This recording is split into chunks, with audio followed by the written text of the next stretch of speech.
Emily could see the calculations happening in real time. Who would move first? Who would exploit this? How fast the news would spread that Adrian Volkov had been humiliated in front of everyone who mattered. She should leave. This wasn't her problem. She'd done her job, and what happened now was between the groom and his disaster of a bride.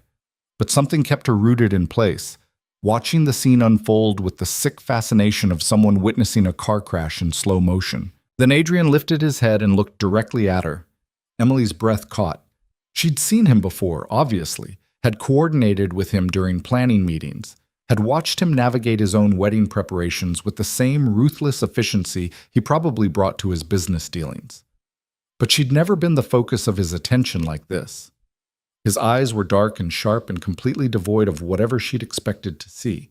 No vulnerability, no plea for help, just assessment. He beckoned her forward.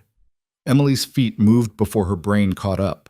She crossed the cathedral floor with her clipboard still clutched against her chest like a shield, hyper-aware of every eye that turned to track her movement.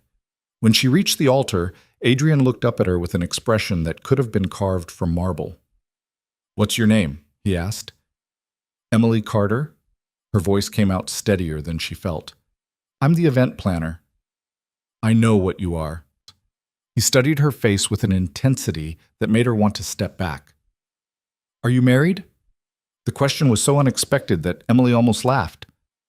"No." "Engaged? In a relationship?" "No." She had no idea where this was going, but her heart was starting to hammer against her ribs in a way that suggested her instincts knew something her conscious mind hadn't caught up to yet.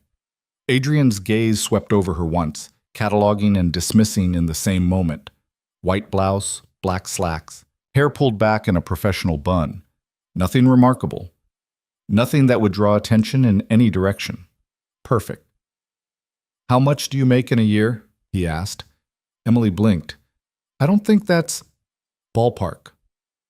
60,000. It came out defensive. "Plus commission on events." "I'll pay you $5 million, Adrian said. "All you have to do is marry me. Right now. In front of everyone here." The world tilted sideways. Emily heard the words, understood them individually, but couldn't make them fit together into anything that made sense. "What?" "You heard me?" Adrian's voice was flat, businesslike. $5 million, tax-free, transferred to any account you want. In exchange, you put on a dress, walk down that aisle, and say 2 words when the priest asks his question. Emily's mouth had gone dry. "You're serious?" "Do I look like I'm joking?" He didn't. That was the problem. He looked like a man who'd just had his life blown apart and was now making decisions with the cold logic of someone who'd stopped caring about anything except survival. "I can't," Emily started, but Adrian cut her off. "You can. You will. Because in about 5 minutes, every person in this cathedral is going to realize that I've been publicly humiliated. And the second that happens, my credibility is gone.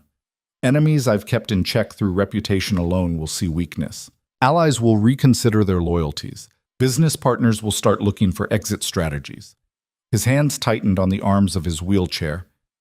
"I can survive a lot of things. I can't survive looking like a man who gets left at the altar by a woman who decided I'm not worth the trouble now that I'm in this chair."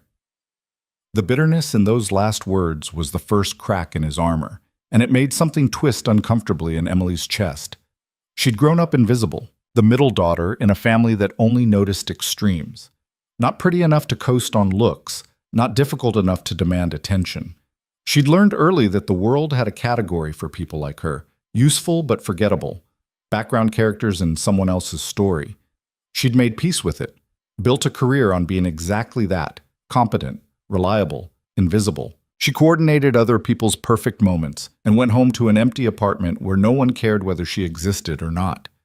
But this man was offering her $5 million to step into the spotlight in the most spectacular way possible. "They'll know it's fake," Emily said. Her voice sounded distant, like it belonged to someone else. "Everyone will know you just grabbed a random woman because your bride ran away." "Of course they'll know." Adrian's expression didn't change. "That's the point. I'm not trying to convince anyone this is a love match. I'm showing them that I don't break. That when someone tries to destroy me, I adapt. I find a solution, and I do it without hesitation or apology. By marrying your event planner. By marrying someone who has nothing to do with my world and therefore nothing to gain from betraying me. He leaned forward slightly. You want to know why you? Because you're nobody. You have no connections to my business, no history with my enemies, no reason to care about the politics that just blew up my wedding. You're exactly what I need right now, a blank slate I can control. It should have stung. Maybe it did, somewhere under the shock. But Emily had spent her whole life being nobody to people who mattered, and at least Adrian was honest about it. At least he was offering her something in return. What happens after? She asked. After the ceremony? We play our parts. You move into my house, attend functions as my wife, maintain appearances. The marriage lasts 1 year. At the end of 12 months, we divorce quietly. You walk away with your money and your life intact. I'll have stabilized my position by then. And if I say no? For the first time, something almost like humor flickered across Adrian's face. Then you go back to planning weddings for $75 an hour while I figure out plan B. But you're not going to say no, Emily Carter, because I can see it in your eyes. You're already calculating what $5 million could buy you. Freedom, security, a way out of whatever small life you've been living. So stop pretending you're going to walk away from this. He was right. That was the worst part. Emily could already feel her resistance crumbling under the weight of what he was offering. She'd spent 28 years being careful, being responsible, being exactly what people expected. She'd played by every rule and had nothing to show for it except a string of jobs that paid the bills and relationships that fizzled out when men realized she wasn't interesting enough to fight for. This was insane. Reckless.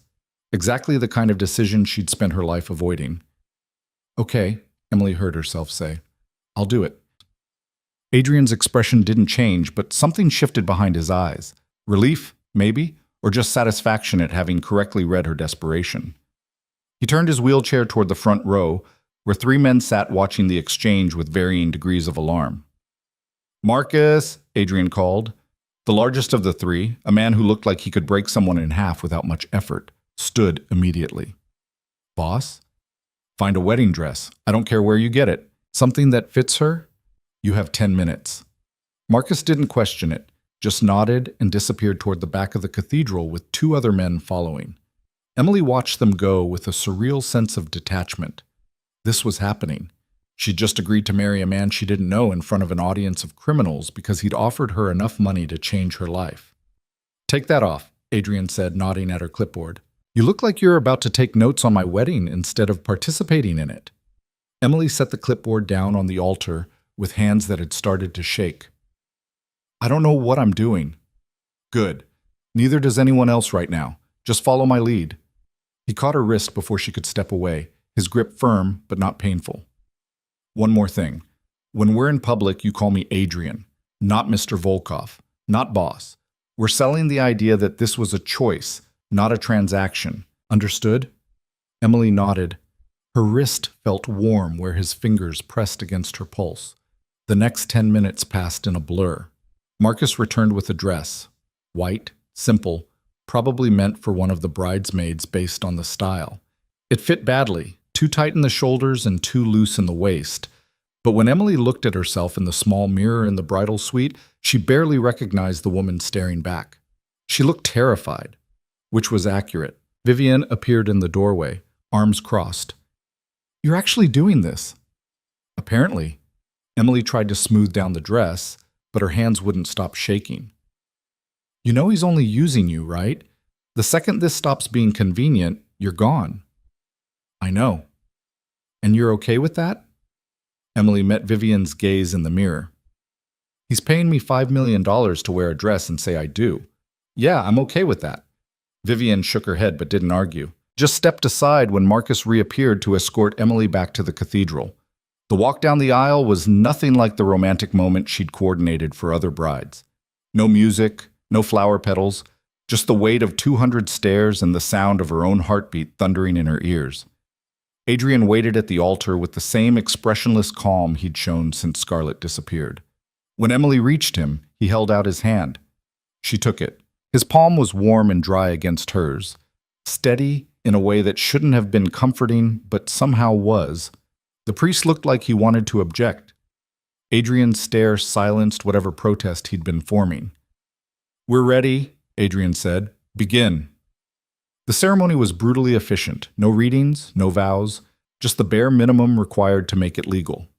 When the priest asked if she took Adrian Volkov to be her lawfully wedded husband, Emily's voice came out stronger than she expected. "I do." Adrian's response was quieter. "I do." "Then by the power vested in me—" "Skip to the end," Adrian interrupted. The priest swallowed. "I now pronounce you husband and wife." "Good." Adrian turned his wheelchair toward the crowd, still holding Emily's hand. "Everyone, thank you for coming. There's been a change in today's arrangements, as you've obviously noticed. This is Emily, my wife. If anyone has a problem with that, feel free to leave now." No one moved. The silence was absolute. Adrian's expression hardened. "Excellent. Marcus, make sure the reception proceeds as planned. I'm sure our guests are hungry after all this entertainment." He released Emily's hand and rolled toward the side exit without looking back. Emily stood frozen at the altar, suddenly hyper-aware that she'd just married a stranger in front of a room full of people who probably carried guns to weddings. Marcus touched her elbow gently. "Come on, Mrs. Volkov. You're supposed to follow him." Mrs. Volkov. The name felt like someone else's. Emily gathered the ill-fitting dress and hurried after Adrian. She caught up to him in the corridor leading to the cathedral's private rooms. He'd stopped by a window, staring out at the New York skyline, with an expression that was finally devastatingly human. "Are you okay?" Emily asked. Wrong question. Adrian's mask slammed back into place so fast she almost missed the moment of vulnerability. "I'm fine." He didn't look at her. "The car will take you to my house. Marcus will show you to your room. Stay there until someone comes to get you for the reception. Don't talk to anyone. Don't answer questions. If anyone asks, we've been seeing each other quietly for months. Scarlett was a political arrangement that fell through. This," he gestured between them, "is what I wanted all along." "And people will believe that?" "No." Adrian finally turned to face her. "But they'll accept it because the alternative is admitting they watched me get humiliated, and no one in that room wants to be on record as having witnessed that. So they'll play along. And so will you." Emily wanted to argue, wanted to push back against the cold calculation in his voice, but she'd made her choice when she said, "I do," and Adrian Volkov didn't seem like the kind of man who allowed for takebacks. "Understood," she said. "Good." He rolled past her toward the exit. "Welcome to your new life, Emily. Try not to get yourself killed in the first week." The house was a fortress disguised as a mansion.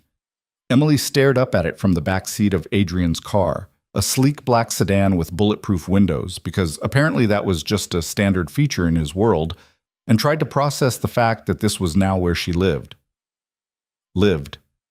As if she'd somehow earned the right to occupy space in this monument to wealth and power by standing at an altar for 5 minutes and promising herself to a man who'd barely looked at her since. Marcus opened her door. "Mrs. Volkov, please don't call me that." The words came out more desperate than she intended. His expression softened slightly. "It's what you are now. Better get used to it." The interior of the house was exactly what Emily expected. All dark wood and expensive art, and the kind of furniture that probably cost more than her annual salary. Marcus led her up a sweeping staircase to the second floor, then down a hallway that seemed to stretch for miles. He stopped at a door near the end.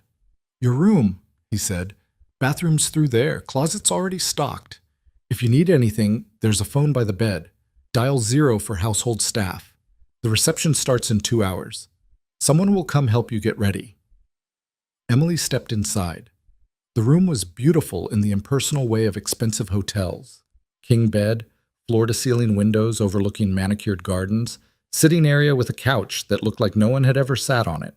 Her suitcase from this cathedral was already waiting by the closet. Someone had unpacked it. Her clothes, cheap, practical, wrong for this place, were hanging next to designer pieces she'd never chosen. "Marcus?" she called before he could leave. "Where does Adrian sleep?" "East wing? Opposite side of the house?" Marcus studied her face. "You expected something different?" "I don't know what I expected." That was the truth. Emily had signed up for a contract marriage, not a real one, but some part of her had assumed there would be proximity. Shared space. something that made this feel less like she'd been installed in a guest room and forgotten. "Boss doesn't do closeness," Marcus said, not unkindly. "Don't take it personally." He left before Emily could ask what she was supposed to take it as instead. She spent the next hour sitting on the edge of the bed, still wearing the borrowed wedding dress, trying to make sense of what she'd done. $5 million. That's what she kept coming back to. Enough money to never worry about rent again, to start over somewhere new if she wanted, to stop being invisible not because someone finally noticed her, but because she could afford to make herself impossible to ignore. 1 year. That's all Adrian wanted. 12 months of playing pretend in front of people who would see through it immediately but wouldn't dare say anything. She could do that. She'd spent her whole life pretending to be fine, pretending to be content, pretending she didn't mind being overlooked. This was just another version of the same performance, except this time, she was getting paid. A knock at the door interrupted her spiral. A woman entered without waiting for permission, tall, elegant, somewhere in her 50s, with the kind of polished appearance that spoke to personal stylists and expensive salons. "Emily?" she said. Not a question. "I'm Irina. I manage the household. We need to get you ready for the reception." "I can dress myself," Emily said. "Not for this, you can't." Irina's tone wasn't cruel, just factual. "Everyone at that reception will be analyzing every detail of your appearance. The dress you choose, how you style your hair, whether your jewelry matches your husband's status. If you walk in looking like you threw together an outfit from your closet at home, they'll know exactly what you are." And what am I? A mistake Adrian made in a moment of desperation. Irina crossed to the closet and began pulling out dresses. "Unless we make them believe otherwise." Emily wanted to argue, but Irina was right. She'd worked enough high-profile events to understand the language of wealth and power. Appearances mattered, especially when you were trying to convince dangerous people that you belonged in their world. The dress Irina chose was midnight blue, fitted but not tight, with a neckline that was elegant without being dramatic. The kind of dress that whispered money without shouting it. Emily let Irina pin up her hair and apply makeup with professional efficiency. When she finally looked in the mirror, she barely recognized herself. She looked like someone's wife. Not Adrian's, maybe, but someone's. "Better," Irina said. "One more thing." She produced a ring box. Inside was a wedding band, simple, platinum, with a single diamond that caught the light like a trapped star. Emily stared at it. "Adrian sent it up," Irina explained. "He's already wearing his." Of course he was. Because Adrian Volkov thought of everything, even the details that made a fake marriage look real. Emily held out her hand and let Irina slide the ring onto her finger. It fit perfectly. She didn't want to think about how he'd known her ring size. The reception was held in the mansion's ballroom, because apparently Adrian's house had a ballroom. Emily entered on Marcus's arm since Adrian was already inside, and the conversation died the second she appeared. 200 faces turned to assess her. 200 minds calculating whether she was a threat, an opportunity, or just another woman foolish enough to think she could survive Adrian Volkov's world. Adrian sat at the head table, watching her approach with an expression that gave away nothing. He changed into a different suit, this one even more expensive, if that was possible. The wedding band on his left hand matched hers. "You look acceptable," he said when she reached him. "Thank you. You look like you'd rather be literally anywhere else." Something almost like amusement flickered across Adrian's face. "Get used to that. I feel that way most of the time." He gestured to the seat beside him. "Sit. Smile. Don't volunteer information. If someone asks you a direct question, keep your answer short and boring. Understood?" Emily sat. "Do I get to eat, or is that against the rules too?" "Eat. You'll need your energy." The meal was excruciating. Person after person approached their table to offer congratulations that sounded more like interrogations. Emily stuck to Adrian's script. Yes, they'd been seeing each other quietly for months. Yes, she knew this was sudden. Yes, she was very happy. The lies came easier than she expected, maybe because they weren't that different from the ones she'd been telling herself for years. "I'm fine. I'm content. This is enough." Halfway through dinner, a woman appeared at their table. Beautiful, cold, wearing a red dress that probably cost more than Emily's car. Her smile was razor sharp. "Adrian," she said, "congratulations. I had no idea you were seeing someone. How surprising. Adrian's expression didn't change. Julia, thank you for coming.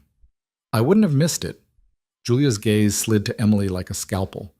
You must be the new Mrs. Volkov. I don't believe we've met. Emily, she said, keeping her voice steady. Emily. Julia drew out the name. And what do you do, Emily, when you're not marrying into one of New York's most powerful families? I plan events. How appropriate. Julia's smile sharpened. I'm sure you'll find plenty to plan in your new position. Adrian does love his parties. There was something underneath the words. A history Emily didn't understand. She glanced at Adrian, but his face was a mask. Is there something you want to say, Julia? Adrian asked quietly. Only that Scarlett sends her regards. Julia's voice dropped. She wanted me to tell you she hopes you and your little replacement are very happy together. The temperature at the table dropped. Adrian's hands tightened on the arms of his wheelchair, the only sign that Julia's words had landed. Emily felt suddenly, viscerally aware that she'd stepped into the middle of something she didn't fully understand. Scarlett made her choice, Adrian said. I've made mine. If she has a problem with that, she can tell me herself. Oh, I'm sure she will. Julia's gaze flicked to Emily one more time, assessing and dismissing in the same moment. Good luck, Emily. You're going to need it. She walked away before Emily could respond. The silence at the table stretched. Who was that? Emily asked finally. Someone who should learn to mind her own business, Adrian said. He turned his wheelchair away from the table. Come on, we need to do the first dance. Emily's stomach dropped. I didn't know we were doing that. We're married. It's expected. He rolled toward the center of the ballroom where a space had been cleared. Don't worry. I'll lead. The music started before Emily could protest, something slow and classical that she didn't recognize. Adrian locked his wheelchair and held out his hand. When Emily took it, he pulled her close, not quite touching, but near enough that she could feel the heat radiating from him. His other hand settled at her waist. Move with me, he said quietly. Match my rhythm. It wasn't a traditional dance. It couldn't be, with Adrian in his chair, but he guided her through something that looked choreographed from a distance. Small steps, turns that brought her in and out of his space, movements that created the illusion of partnership. Emily followed his lead, hyper-aware of every eye watching them. You're tense, Adrian murmured. I'm terrified. Good. Use it. Fear makes you careful. Careful keeps you alive. That's not comforting. It's not supposed to be. His hand tightened slightly at her waist. You're doing fine. Just don't trip. That would undermine the whole thing. Emily almost laughed. Would have, if the situation wasn't so surreal. Dancing with her husband of 3 hours while 200 criminals pretended this was a love match instead of a desperate grab for control. When the song ended, Adrian released her immediately. No lingering, no moment of connection, just business concluded. Go mingle, he said. Smile. Be boring. I'll handle the rest. Emily spent the next 2 hours being exactly that, boring. She smiled at strangers, made small talk about nothing, deflected questions with the practiced ease of someone who'd spent years being professionally pleasant. By the time the reception finally ended, her face hurt from forcing cheerfulness she didn't feel. Marcus drove them back to the mansion in silence. Adrian stared out the window the entire drive, lost in thoughts he didn't share. When they arrived, he disappeared toward the east wing without a word. Emily climbed the stairs to her room and closed the door behind her with a relief that felt like collapse. She was married, to a man who treated her like a business expense, in a house that felt more like a prison than a home. And somehow, she'd agreed to do this for an entire year. Emily peeled off the blue dress and hung it carefully in the closet next to clothes that would never feel like hers. The wedding band caught the light as she moved. She twisted it around her finger, testing the weight of it. $5 million. That's what this ring meant. Not love, not commitment. Just a transaction with terms and an expiration date. She should feel relieved. This was exactly what she'd signed up for. A business arrangement with clear boundaries and no emotional complications. Adrian had made it obvious that he didn't want anything from her except appearances and compliance. So why did she feel so completely, devastatingly alone? Emily climbed into the enormous bed and stared at the ceiling. Somewhere in the opposite wing, Adrian was probably doing the same thing. Two people bound by law and convenience, living in the same house but existing in completely separate worlds. 1 year, she reminded herself. Just 1 year. She could survive anything for 1 year, even this.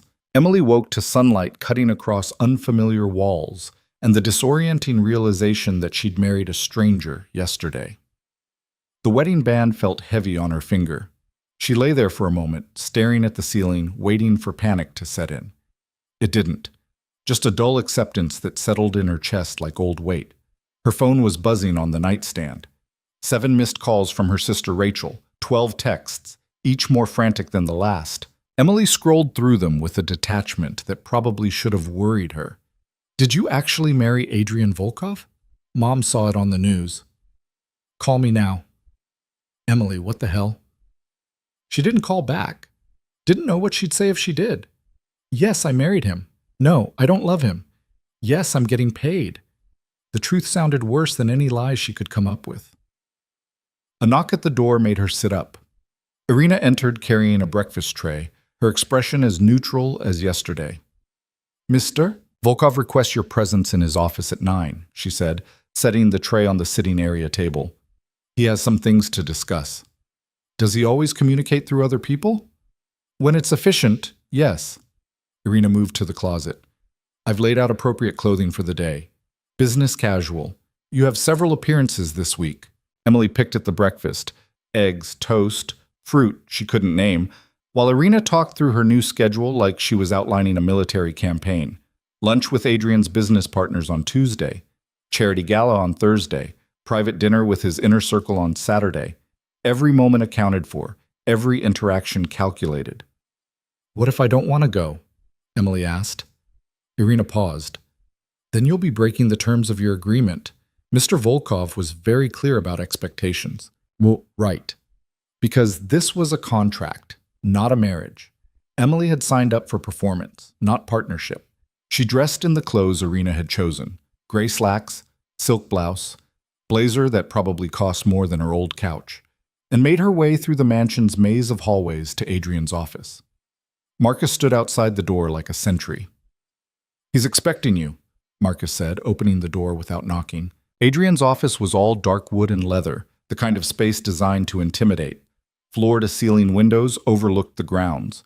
A massive desk dominated the center of the room, covered in papers and laptop screens showing things Emily didn't understand. Adrian sat behind it, reading something on his tablet. He didn't look up when she entered. Sit, he said. Emily sat in one of the chairs across from him, waited. Adrian finished whatever he was reading, set the tablet aside, and finally met her gaze. He looked tired, not just physically, but in a way that went deeper, like exhaustion had seeped into his bones and settled there permanently. How did you sleep? He asked. Fine. A lie, but what else was she supposed to say? That she'd lain awake until 3 in the morning, wondering what she'd gotten herself into. Good, we need to establish ground rules. Adrian pulled out a folder, slid it across the desk. Your credit cards. PIN codes written inside. You have a monthly allowance of $50,000 for personal expenses. Clothes, whatever you need to maintain appearances. Don't buy anything that makes me look cheap. Emily opened the folder. 3 black credit cards, each one heavier than her old debit card had been. $50,000 a month. She'd been living on $4,000. What happens if I spend more? She asked. Don't. But if I do? Adrian's expression didn't change. Then we'll have a conversation about consequences. I doubt you'll enjoy it. Emily set the folder down. Anything else? Several things. Adrian leaned back in his wheelchair. First, this house has rules. You don't enter my wing without invitation. You don't speak to the press under any circumstances. If someone approaches you, you refer them to my media team. You don't discuss our arrangement with anyone. Not your family, not friends, no one. As far as the world is concerned, we're a legitimate couple. Even though everyone knows we're not. Especially because everyone knows we're not. The game only works if we commit to it completely. His fingers drummed against the armrest. Second, public appearances. You'll attend events with me as needed. You'll smile, you'll be charming, You'll give the impression that you're exactly where you want to be. I don't care if you're miserable. I don't care if you hate every second. You will not embarrass me. I wouldn't vupple. Third, Adrian continued, cutting her off. Physical boundaries. We're married on paper, not in practice. I won't touch you beyond what's necessary for appearances. You won't touch me. We maintain separate rooms, separate lives. This is a business arrangement. Keep it that way. Something cold settled in Emily's stomach. She'd expected distance, but hearing it stated so bluntly made it real in a way that yesterday's chaos hadn't. She was married to a man who'd just outlined exactly how much space he planned to keep between them. Understood, she said quietly. Good. Adrian pushed another folder across the desk. These are non-disclosure agreements. Sign them. They cover everything. Our arrangement, my business, anything you might see or hear while you're here. Violation results in legal action and forfeiture of your payment. Emily flipped through the pages. Dense legal language that basically said if she talked, she'd lose everything. She should probably have a lawyer review this, should probably take time to think it through. But she'd already said yes at the altar. This was just making it official. She signed. Adrian took the papers back, barely glanced at them. Marcus will be your security, anywhere you go outside this house. He goes with you, non-negotiable. I don't need a bodyguard. You married me. Yes, you do. He closed the folder. You're dismissed. Emily stood, then hesitated. Adrian? What? Is this really what you want, living like this? For a moment, something flickered across his face, something raw and unguarded. Then it was gone, buried under the same cold mask he'd worn since the altar. What I want stopped mattering a long time ago, Adrian said. This is what works. That's all that matters now. Close the door on your way out. Emily left before she could say something stupid like, I'm sorry, or this doesn't have to be so cold, because Adrian had made his position clear. She was an employee, a tool, something useful but fundamentally replaceable. She wandered the mansion for a while after that, trying to map out her new prison. The house was massive, 30 rooms at least, probably more. Gym, library, indoor pool, spaces she didn't have names for. Staff moved through the halls like ghosts, nodding politely but never stopping to talk. Emily felt like an intruder in her own home. She found the library by accident and stopped in the doorway. Books lined every wall, floor to ceiling, the kind of collection that came from actually reading rather than decorating. Emily ran her fingers along the spines, first editions mixed with paperbacks, classics next to contemporary fiction. No organization she could identify. Just books collected over time by someone who loved them. Those are mine, Emily spun. Adrian had appeared in the doorway, silent despite the wheelchair. He moved into the library with the ease of someone who knew every inch of the space. I didn't mean to intrude, Emily said. You're not. Technically, everything in this house is yours now too, community property. His tone suggested he found that fact deeply annoying. He rolled to one of the shelves, pulled down a worn paperback. You like to read? When I have time. You have time now. Adrian held out the book. Take it. Emily looked at the cover. Crime and Punishment. The spine was cracked, pages dog-eared. Someone had read this dozens of times. Why this one? She asked. Because it's about guilt and redemption. Seemed appropriate. Adrian turned his chair toward the door. Lunch is at 1. Irina will show you to the dining room. Try not to be late. I hate waiting. He left before Emily could respond. She stood there holding the book, trying to figure out what had just happened. Was that kindness, connection, or just Adrian being efficient, giving her something to do so she wouldn't bother him? She took the book back to her room and tried to read, but the words wouldn't stick. Her mind kept circling back to the morning's conversation. The rules, the boundaries. The careful construction of a marriage that was designed to keep them as separate as possible while looking united to everyone else. This was going to be a very long year. Lunch was excruciating. Emily sat across from Adrian in a dining room that could have seated 20, eating food she couldn't taste while he worked through emails on his phone. Neither of them spoke. The silence pressed down like physical weight. Do we have to do this every day? Emily asked finally. Adrian looked up. Do what? Sit here. Pretend to eat together. It's ridiculous. It's expected. The staff talks. Word gets around if we're never seen together. He went back to his phone. You'll get used to it. What if I don't want to get used to it? Then you're going to have a miserable year. Adrian set the phone down, giving her his full attention for the first time since she'd sat down. What did you expect, Emily? That we'd become friends? That this would be easy? I expected basic human interaction. I'm interacting with you right now. You're tolerating my presence. That's not the same thing. Adrian's jaw tightened. You want interaction? Fine, tell me about yourself. Where did you grow up? What's your family like? What do you do for fun when you're not planning events? The questions came rapid fire, almost aggressive, like he was proving a point rather than actually wanting to know. Connecticut, Emily said. Middle-class suburb. 2 sisters, both more successful than me. Parents who are very confused about why I just married someone they've never met. And I don't really have hobbies. I work. That's mostly it. Sounds lonely. Says the man who lives in a mansion by himself and just married a stranger to avoid looking weak. The words came out harsher than Emily intended. She waited for Adrian to explode to put her back in her place. Instead, he smiled.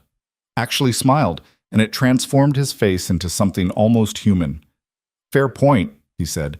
We're both lonely people playing pretend. At least we're honest about it. Are we? Because I think we're both pretending really hard that this is fine. Adrian's smile faded. It has to be fine. There's no other option. He pushed back from the table. I have meetings this afternoon. Marcus will take you shopping. You need a wardrobe appropriate for your new position. I have clothes. You have clothes appropriate for event planning, not for being my wife. There's a difference. He headed toward the door, then paused. Emily? Yeah? You asked what I want earlier in my office. Adrian's back was to her, shoulders rigid. I want to stop feeling like I'm performing every second of every day. I want to be more than this chair and the things people expect from me. But wanting doesn't change reality, so I stopped wanting and started surviving. You should do the same. He left before Emily could find words. She sat alone in the dining room, surrounded by wealth and emptiness, and wondered if Adrian was right. Maybe wanting was dangerous. Maybe survival was all that mattered. The thought was more depressing than the wedding had been. Shopping with Marcus was surreal. He drove Emily to stores she'd never been able to afford, stood quietly, while sales associates pulled dresses and shoes and accessories she couldn't imagine wearing. Everything was designer. Everything cost more than her rent used to. Marcus paid without blinking, loading bags into the car like this was completely normal. Does Adrian always spend money like this? Emily asked on the drive back. Money's not real to him, Marcus said. It's just a tool. You need clothes to do your job. He's providing the tools. My job? You mean being his wife? Yeah. Marcus glanced at her in the rearview mirror. Look, I've worked for Adrian for 8 years, since before the accident. I know he seems cold, detached, but he's not. Marcus stopped, choosing words carefully. He's not cruel. He's just been hurt too many times to risk it again. By Scarlett? By everyone. Marcus turned onto the private drive leading to the mansion. People see the power, the money, the reputation. They don't see the man. Scarlett claimed she did, but the second things got hard, she ran. You're the third person to do that to him. First his parents, then his business partner, then her. So yeah, he's got walls, but they're there for a reason. Emily absorbed that. 3 betrayals, each one cutting deeper than the last. No wonder Adrian treated her like a potential threat rather than a partner. I'm not going to hurt him, she said quietly. You sure about that? Marcus met her eyes in the mirror. Because from where I'm sitting, you already are. Every time you treat this like a prison sentence instead of a marriage. Every time you remind him this is temporary. He knows it's not real. But having it confirmed constantly probably doesn't feel great. The words hit harder than Emily expected. She'd been so focused on her own discomfort, her own displacement, that she hadn't considered how her attitude might be affecting Adrian. He'd married her out of desperation, yes. But he'd still married her, still brought her into his home, still gave her access to a life she couldn't have imagined, and she'd been treating it like a punishment. I don't know how to do this, Emily admitted. I don't know how to be what he needs. Then figure it out, Marcus said, because you signed up for this. And Adrian's got enough people in his life who disappoint him. Don't be another one. That night, Emily couldn't sleep. She lay in bed staring at the ceiling, thinking about Marcus's words, about Adrian's walls, about the fact that she'd agreed to a year of this and 3 days in, she was already failing at the one thing he'd asked for. Don't embarrass him. Around midnight, she gave up on sleep and wandered downstairs. The house was dark except for security lights casting long shadows across marble floors. Emily found herself heading toward the library, drawn by the promise of distraction. The light was on when she got there. Adrian sat by the window, reading, a glass of something amber beside him. He looked up when she entered, expression unreadable. "Can't sleep?" he asked. "Something like that." Emily hesitated in the doorway. "I can leave if you want privacy." "I'm in the library. Privacy's not really the priority." Adrian gestured to the other chair. "Sit if you want." Emily sat. They stayed like that for a while, not talking, just existing in the same space. It should have been awkward. Somehow it wasn't. Maybe because the darkness gave them both permission to drop the act. "Marcus said, 'I'm hurting you,'" Emily said eventually, "by treating this like it's temporary." Adrian's expression didn't change. "Marcus talks too much. Is he wrong? Does it matter?" Adrian closed his book. "You are temporary. We both know it. Pretending otherwise just makes it worse when you leave. But what if I didn't treat it like a countdown? What if I tried to actually be here instead of just surviving until it's over?" "Why would you do that?" Emily thought about it. "Because I'm tired of being invisible. And maybe you're tired of being alone. And this doesn't have to be quite so miserable for both of us." Adrian studied her face for a long moment. "What are you suggesting?" "I don't know, maybe just trying. Being actual roommates instead of strangers. Having conversations that aren't just logistics. I'm here for a year whether either of us likes it. We could make it bearable." "Bearable," Adrian repeated. "That's a low bar." "Seems appropriate for where we're starting." Something almost like amusement crossed Adrian's face. "You're strange, you know that? Most people in your position would be trying to extract more money or leverage. You're suggesting we be friends." "I'm suggesting we be human to each other. Friends might be optimistic." Adrian picked up his glass, took a slow sip. "Fine. We can try bearable, but don't expect miracles, Emily. I'm not good at this." "At what?" "Letting people in." "Yeah, I noticed." Emily stood. "I'm going back to bed. Thanks for not kicking me out of the library." "It's your library too," Adrian said. "Technically." Emily was almost to the door when Adrian spoke again. "Emily?" She turned. "Yeah? Thank you. For trying. Most people wouldn't." His voice was quiet, almost vulnerable. "I know this isn't what you signed up for." "It's not what either of us signed up for," Emily said. "But we're here anyway. Might as well make the best of it." She left before Adrian could respond, climbed the stairs back to her room with Marcus's words echoing in her head. Don't be another person who disappoints him. Maybe she couldn't be what Adrian needed. Maybe this whole thing was doomed from the start. But she could try to be decent, could try to make this year less awful for both of them. It wasn't much, but it was better than the alternative. The next few days passed in a strange rhythm. Emily attended the events Adrian required, played her part with increasing ease. She smiled at his business partners, made small talk with dangerous people, wore the expensive clothes like armor. In public, they looked like a couple. Not affectionate, but united. Believable enough that people stopped asking obvious questions. In private, things started shifting. Small changes, barely noticeable. Adrian began eating breakfast in the dining room instead of his office. Emily joined him, and they'd talk about nothing important. Books, news, the weather. Meaningless conversation that somehow made the house feel less empty. They found a routine. Emily would read in the library in the evenings. Adrian would join her eventually, working on his laptop while she turned pages.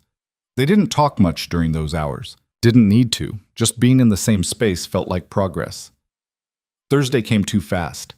The charity gala was being held at one of Manhattan's oldest hotels, the kind of place that dripped old money and older power. Emily spent the afternoon getting ready under Irina's supervision, hair styled into something elegant, makeup professionally applied, dress that probably cost more than her car used to be worth. When she came downstairs, Adrian was waiting in the foyer. He'd changed into a tuxedo that was perfectly tailored to accommodate his wheelchair. He looked dangerous and untouchable, and very much like a man who commanded empires. "You look good," he said. "You sound surprised." "I'm perpetually surprised by competence. It's rare." Adrian rolled toward the door where Marcus was waiting with the car. "Ready?" "Define ready." Button. "Willing to spend the next 4 hours pretending you're madly in love with me, while some of the worst people in New York pretend to care about charity." Emily laughed despite herself. "When you put it that way, I can't wait." The gala was exactly what Adrian had described. 500 people in formal wear, drinking champagne that cost more than most people's monthly rent, writing checks to causes they'd forget about by morning. Emily stayed close to Adrian playing her part, but she started noticing things. The way people looked at him. Not with respect, with fear. The way conversation stopped when he approached. The careful dance everyone performed around him. Adrian was powerful, yes, but he was also profoundly isolated. "You're quiet," Adrian said during a lull between conversations. "Just observing." "And?" "These people are terrified of you." Adrian's expression didn't change. "Good. Fear's useful." "Is it?" Emily turned to face him fully. "Because from where I'm standing, it just looks lonely." Before Adrian could respond, someone approached. An older man, silver-haired, expensive suit, smile that didn't reach his eyes. "Adrian," he said, "I was hoping to run into you. We need to discuss the waterfront development." "Not here, Vincent." "I think here is perfect." Vincent's gaze slid to Emily. "Unless your new wife is involved in your business decisions? I wasn't aware you'd started bringing civilians into operational discussions." The dismissal in his tone was clear. Emily wasn't worth acknowledging, just decoration on Adrian's arm. "Emily is my wife," Adrian said quietly, "which means she's not a civilian. She's family. And if you ever speak about her like that again, we won't have any discussions, operational or otherwise. Clear?" Vincent's smile froze. "Of course. My apologies, Mrs. Volkov." He retreated fast. Emily stared at Adrian, thrown by the sudden defense. "You didn't have to do that," she said. "Yes, I did." Adrian's voice was flat. "You're mine now. That means something. People need to understand that disrespecting you is the same as disrespecting me." "I'm yours," Emily repeated. "That's a weird way to put it." "It's accurate." "It makes me sound like property." Adrian's jaw tightened. "That's not what I meant." "Well, then what did you mean?" He didn't answer, just turned his wheelchair toward the exit. "I need some air. Come on." They found a balcony overlooking the city. Manhattan sprawled below them, lights stretching to the horizon. Adrian positioned himself near the railing, staring out at the view. Emily stood beside him, waiting. "I'm not good with words," Adrian said finally. "I say things wrong, make them sound colder than I mean them. But when I said you're mine, I meant—" He stopped, frustrated. "I meant you're under my protection, that you matter, that I won't let people treat you like you're nothing just because they think you're temporary." Emily felt something shift in her chest. "Thank you." "Don't thank me. It's just pragmatic. If people think they can disrespect you without consequences, my reputation suffers." "Right, pragmatic." Emily leaned against the railing. "You know, you could just admit you were being decent without making it about strategy." "I could, but I won't. Because that would mean admitting you care." "I don't care." Adrian said it too fast. "I'm just maintaining appearances." "Sure you are." Emily turned to face him. "Adrian, it's okay if this is becoming more than business. It doesn't make you weak." "Yes, it does." His voice was hard. "Every time I've let myself care about someone, they've used it against me. So I stopped. And I'm not starting again just because you've decided we should be friends." The words stung more than Emily expected. She'd thought they were making progress, thought the past few days meant something. But Adrian had just reminded her exactly where they stood, on opposite sides of a transaction that would end the second it stopped being useful to him. "Message received," Emily said quietly. "I'll remember my place." She walked back inside before Adrian could respond. Spent the rest of this gala smiling and nodding and playing her part while something cold settled in her chest. This was a mistake. Trying to connect with Adrian was a mistake. Marcus had been wrong. She wasn't hurting Adrian by keeping distance. She was protecting herself from someone who'd made it abundantly clear he didn't want anything real. The drive home was silent. Adrian stared out the window. Emily did the same. When they arrived at the mansion, she headed straight for her room without saying goodnight. She was halfway up the stairs when Adrian called out, "Emily, wait." She stopped but didn't turn around. "I'm sorry," Adrian said. "That came out wrong. I didn't mean—" He exhaled roughly. "I don't know how to do this, any of this. You're trying to make things better, and I keep pushing you away because that's all I know how to do anymore." Emily turned slowly. Adrian sat at the bottom of the stairs, looking up at her with an expression that was finally devastatingly honest. "I'm scared," he admitted, "of letting you matter, of forgetting this is temporary, because when you leave, it's going to hurt, and I don't think I can survive that again. So I keep you at a distance. I say things I don't mean. And I'm sorry. You don't deserve that."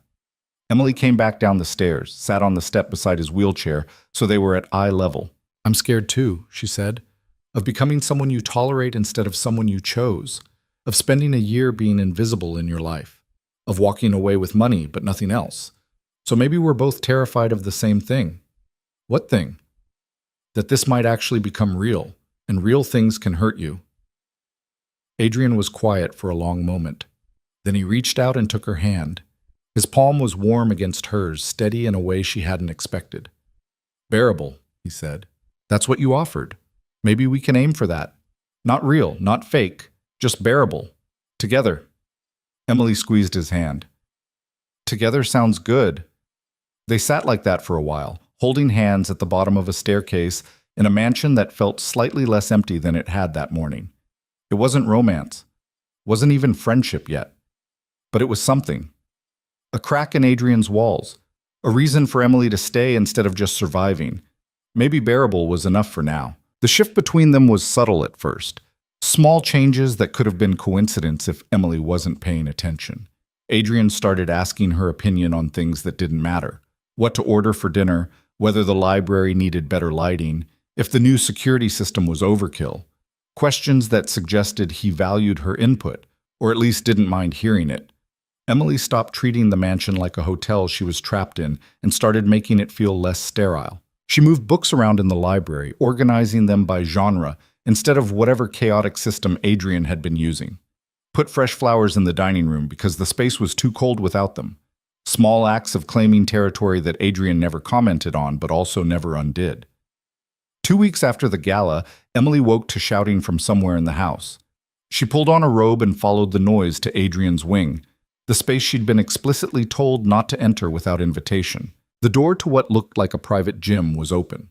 Inside, Adrian was alone, trying to pull himself up on parallel bars while his wheelchair sat empty a few feet away.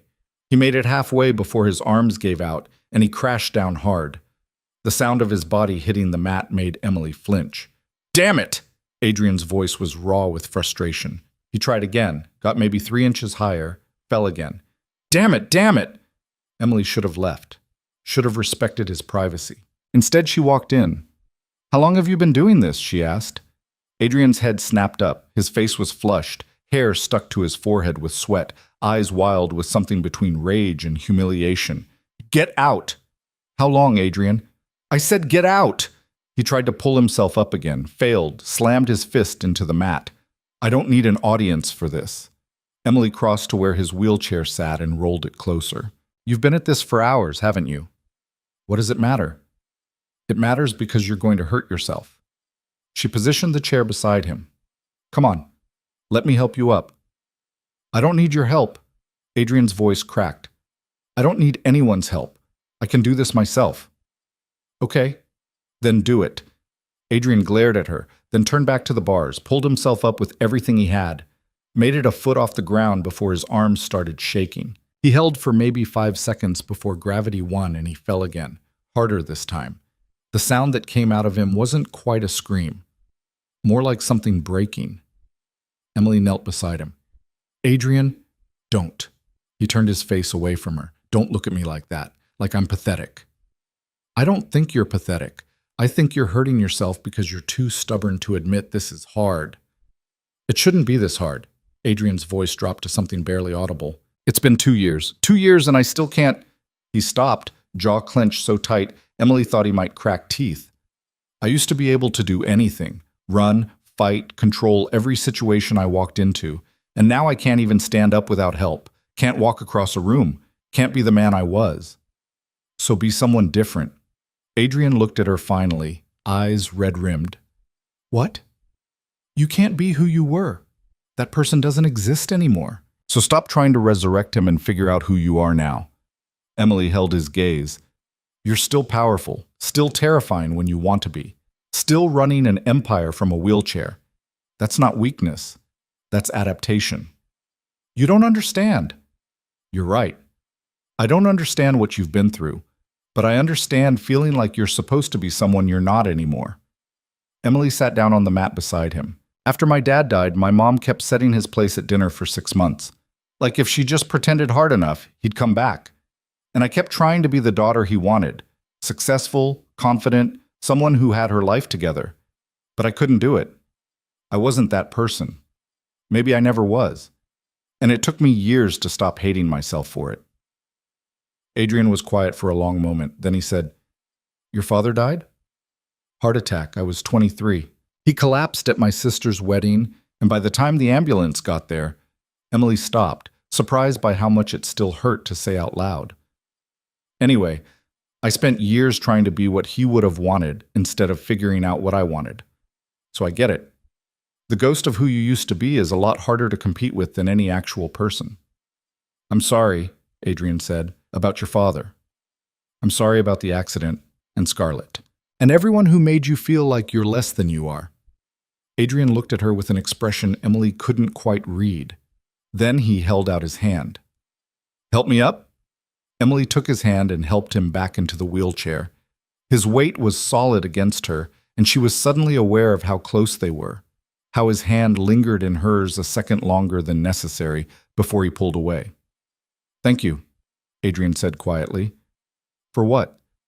For not leaving. Most people would have.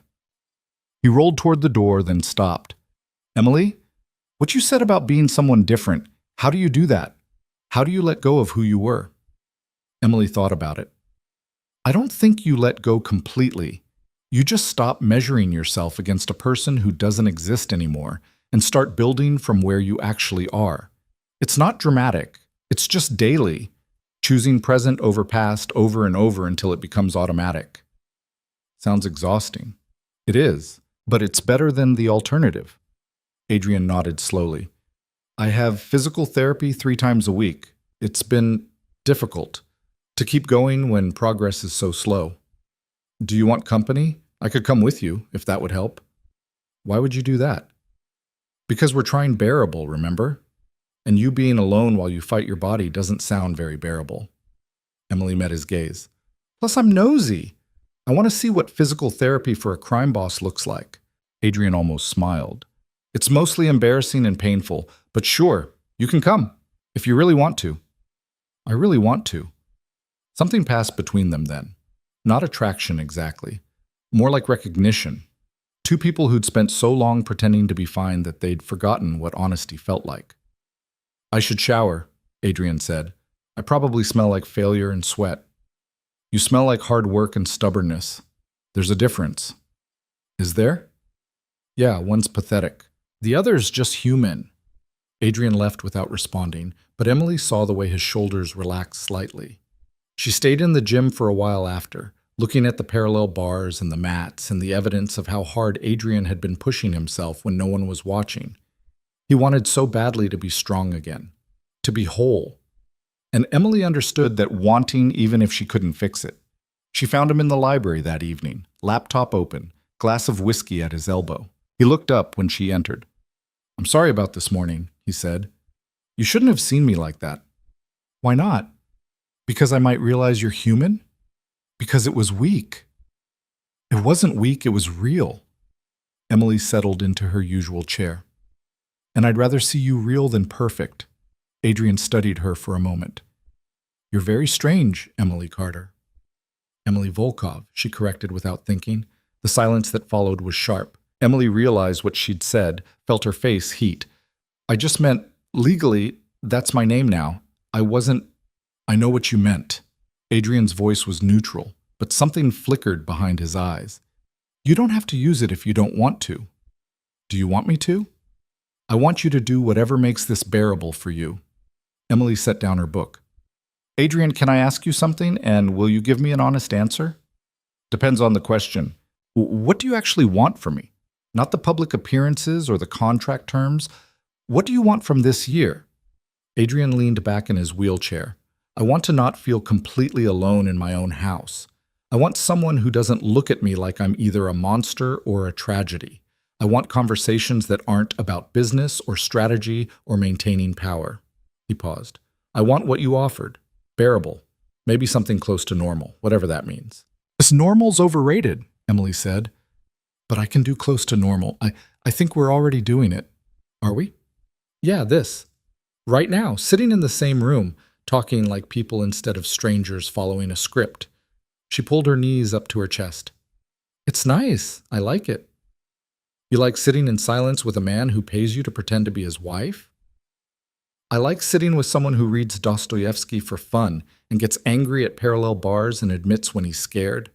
Emily met his gaze. The paying me part is honestly the least interesting thing about you. Adrian looked away first. You're making this complicated. How? By making me want things I shouldn't want. His voice was low. By being kind when I don't deserve it. By making me forget this is temporary. Emily's heart was suddenly beating too fast. What if it doesn't have to be temporary? Don't. Adrian's voice turned sharp. Don't do that. Don't make this into something it's not. I'm not. Yes, you are. You're confusing gratitude with something else. Or maybe you're just bored. But this isn't real, Emily. It can't be real. So stop pretending it could be. The words landed like blows. Emily stood, wrapped her arms around herself. Right, sorry, I forgot my place. That's not what I meant. Isn't it? She moved toward the door. You made the rules very clear, Adrian. Business arrangement, nothing more. I'll try to remember that. She left before he could respond. Made it to her room before the tears came, which was stupid. She had no right to cry. Adrian had been honest from the start about what this was. She was the one who'd started imagining it could be something different. Emily spent the next 3 days avoiding him. Took her meals in her room, skipped the library, attended the required public events, but left immediately after. Adrian didn't push, didn't ask what was wrong, just let the distance grow between them like it had been inevitable all along. On the 4th day, Marcus knocked on her door. Boss wants to see you, he said. His office. Now. Emily considered refusing, but that felt childish, and she'd been playing childish for long enough. She followed Marcus downstairs, prepared herself for whatever lecture Adrian had decided she needed. Adrian was at his desk, looking at something on his computer. He didn't look up when she entered. Sit, he said. Emily sat, waited. Adrian finally turned to face her. I've been an ass, he said flatly. Is that an apology? It's a statement of fact. The apology is this. I'm sorry for what I said in the library, for pushing you away when you were trying to connect, for making you feel like your presence here is just transactional when it's... He stopped, jaw tight. When it's become more than that. Emily's breath caught. More than what? More than business, more than convenient. You've been here a month and you've already changed things, made this house feel less empty, made me feel less... Adrian stopped again, frustrated with himself. I don't have the words for this. I'm not good at this. Try anyway. I'm lonely, Adrian said finally. I've been lonely for so long that I forgot what the alternative felt like. And then you showed up and started being kind and funny and refusing to treat me like I'm made of glass. And suddenly I remember. I remember what it's like to want someone's company, to look forward to seeing them, to care if they're upset. He met her gaze. I care that you've been avoiding me, and that scares the hell out of me because caring gives you power to hurt me. I don't want to hurt you. I know, but you will, eventually, because this is temporary, and I'm an idiot for forgetting that. Adrian rolled closer. But I don't want to spend the next 11 months pushing you away because I'm scared of month 12. So I'm asking, can we try again?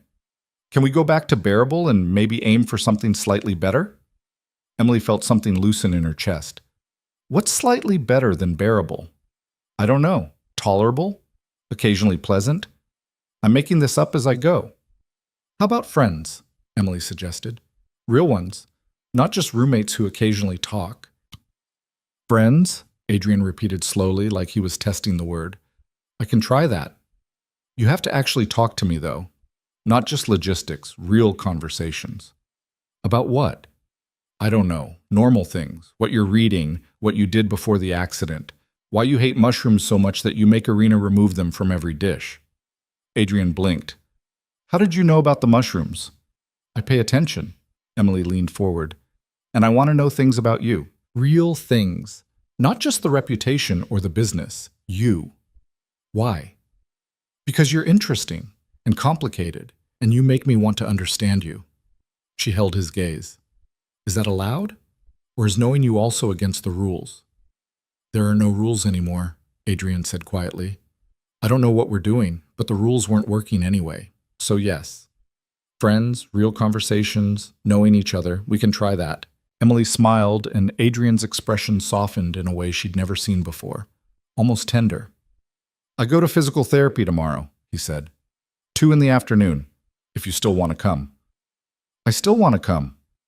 It won't be pretty. I'm going to struggle and probably swear a lot. Good. I like you better when you're honest about struggling. Something like relief crossed Adrian's face. Okay then. Friends who watch each other struggle. That's sufficiently depressing to feel authentic. We're a mess, Emily agreed by sweat, but at least we're honest about it. Physical therapy was brutal to watch. Emily sat in the corner of the facility while Adrian worked with a therapist named James, who pushed him through exercises that looked agonizing. Leg lifts that barely cleared the table, resistance work that left Adrian's hands shaking, balance exercises on a mat that ended with him flat on his back more often than not. But Adrian kept going, swearing, yes, frustrated, definitely. But he didn't quit. And every time he fell or failed, James just said, again, and Adrian did it again. On the drive home, Adrian was quiet. Emily didn't push, just let him sit with whatever he was feeling. Thank you for coming, Adrian said finally. Thank you for letting me. Did it bother you, seeing me like that? No, it made me respect you more. Emily turned to look at him. You could have given up. A lot of people would have. But you keep fighting even when progress is slow. That's not weakness. Feels like it sometimes. I know, but feelings aren't facts. Adrian almost smiled. You sound like James. He says that constantly. Smart man. They fell into easier routines after that. Emily went to physical therapy twice a week, sitting in her corner while Adrian worked.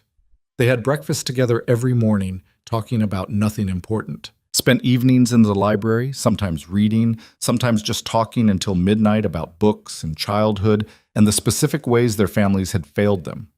Adrian told her about growing up with parents who valued power over love, who'd raised him to be ruthless and then abandoned him when the accident made him less useful. About the business partner who'd tried to stage a coup while Adrian was in the hospital, thinking he was too weak to fight back. About Scarlett, who'd promised forever and delivered humiliation instead. Emily told him about being the middle daughter no one noticed, about her father's death and her mother's grief and the string of relationships that had fizzled because she'd never been quite interesting enough to keep someone's attention.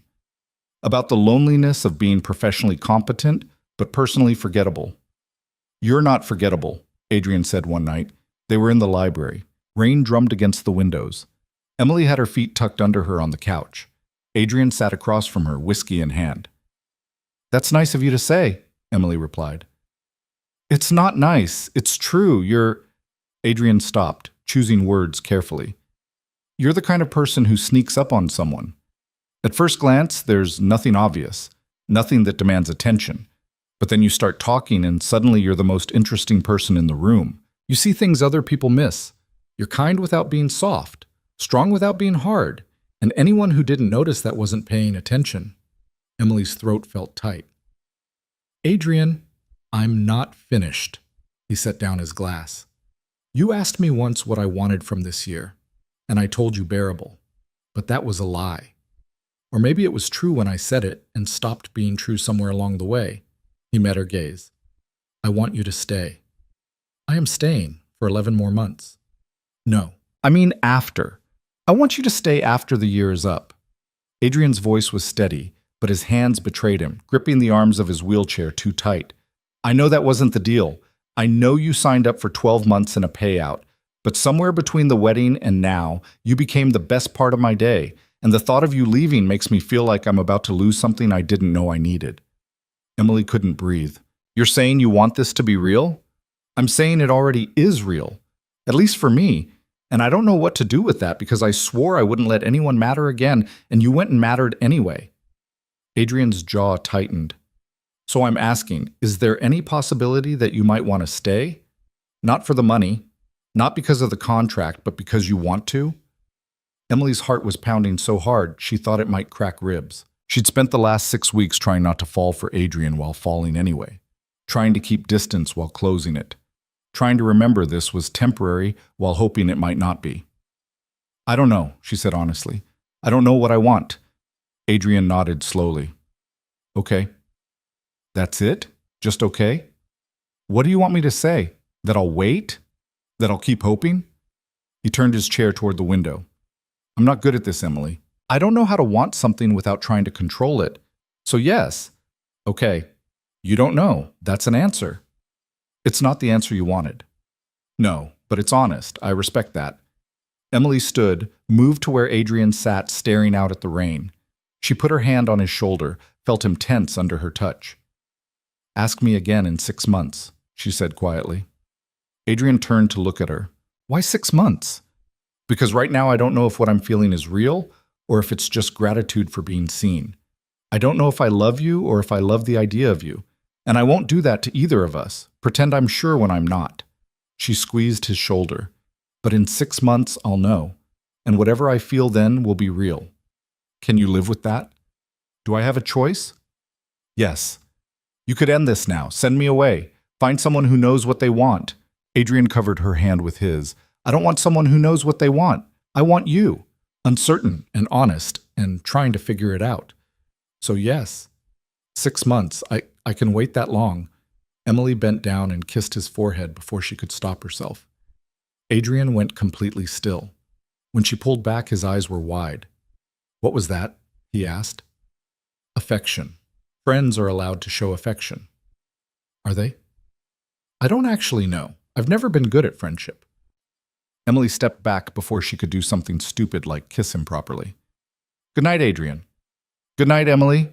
She made it to the door before Adrian called her name again. Yeah? Thank you for being honest, for not lying just to make me feel better. His voice was soft. It means something. Emily nodded and left before the moment could get any heavier. She climbed the stairs to her room with her heart racing and her head spinning and the distinct feeling that she'd just crossed a line she couldn't uncross. 6 months. She'd given herself 6 months to figure out if what she felt was real.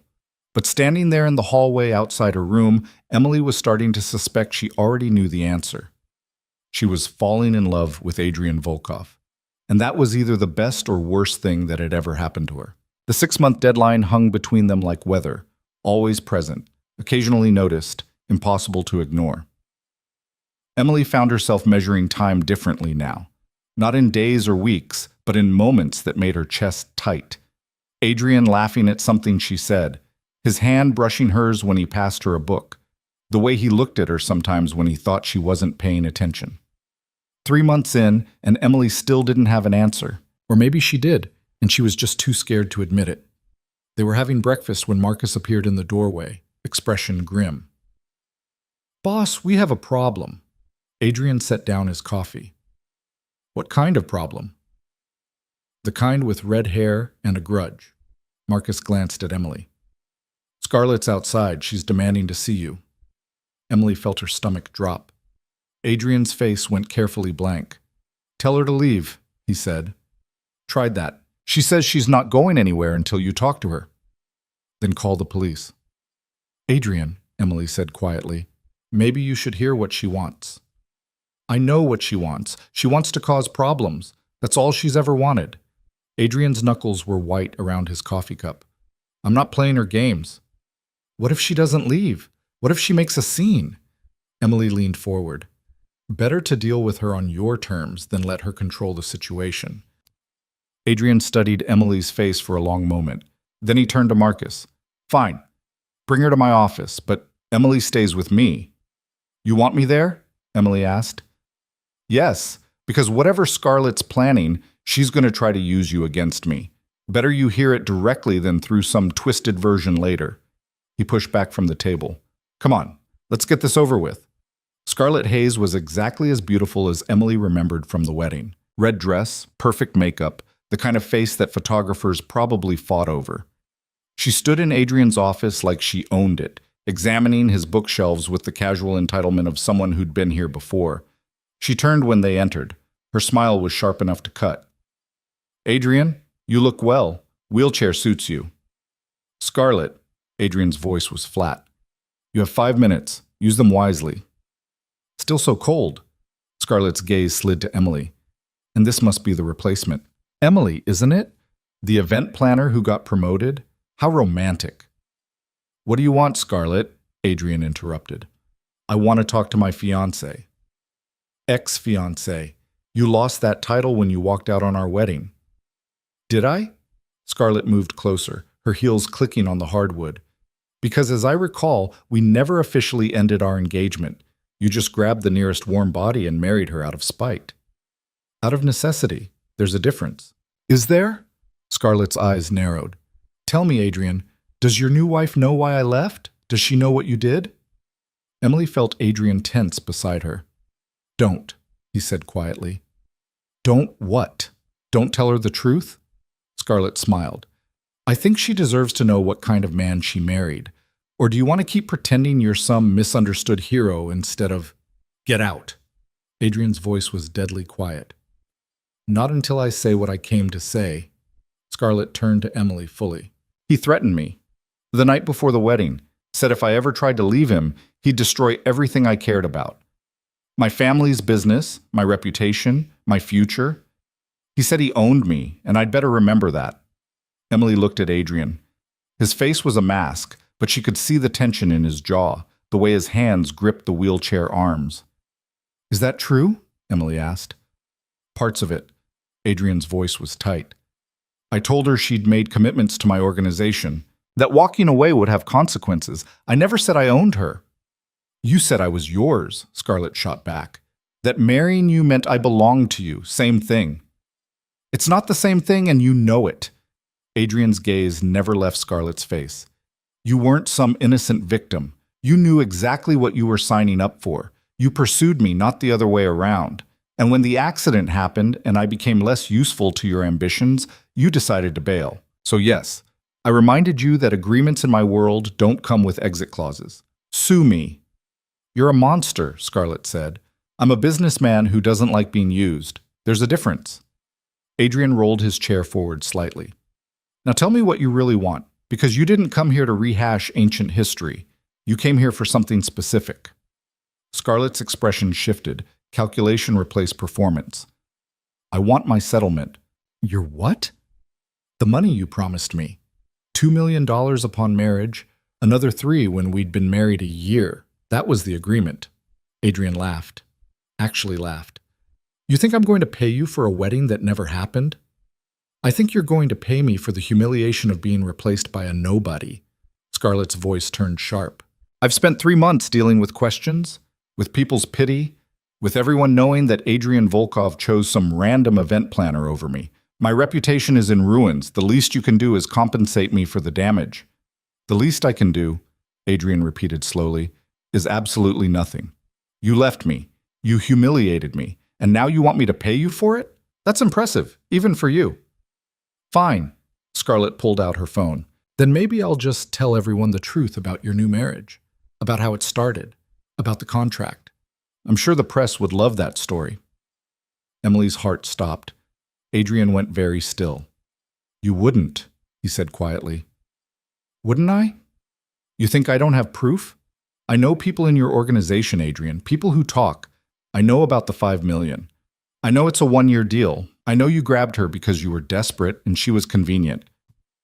Scarlett's smile was vicious. So here's the new deal.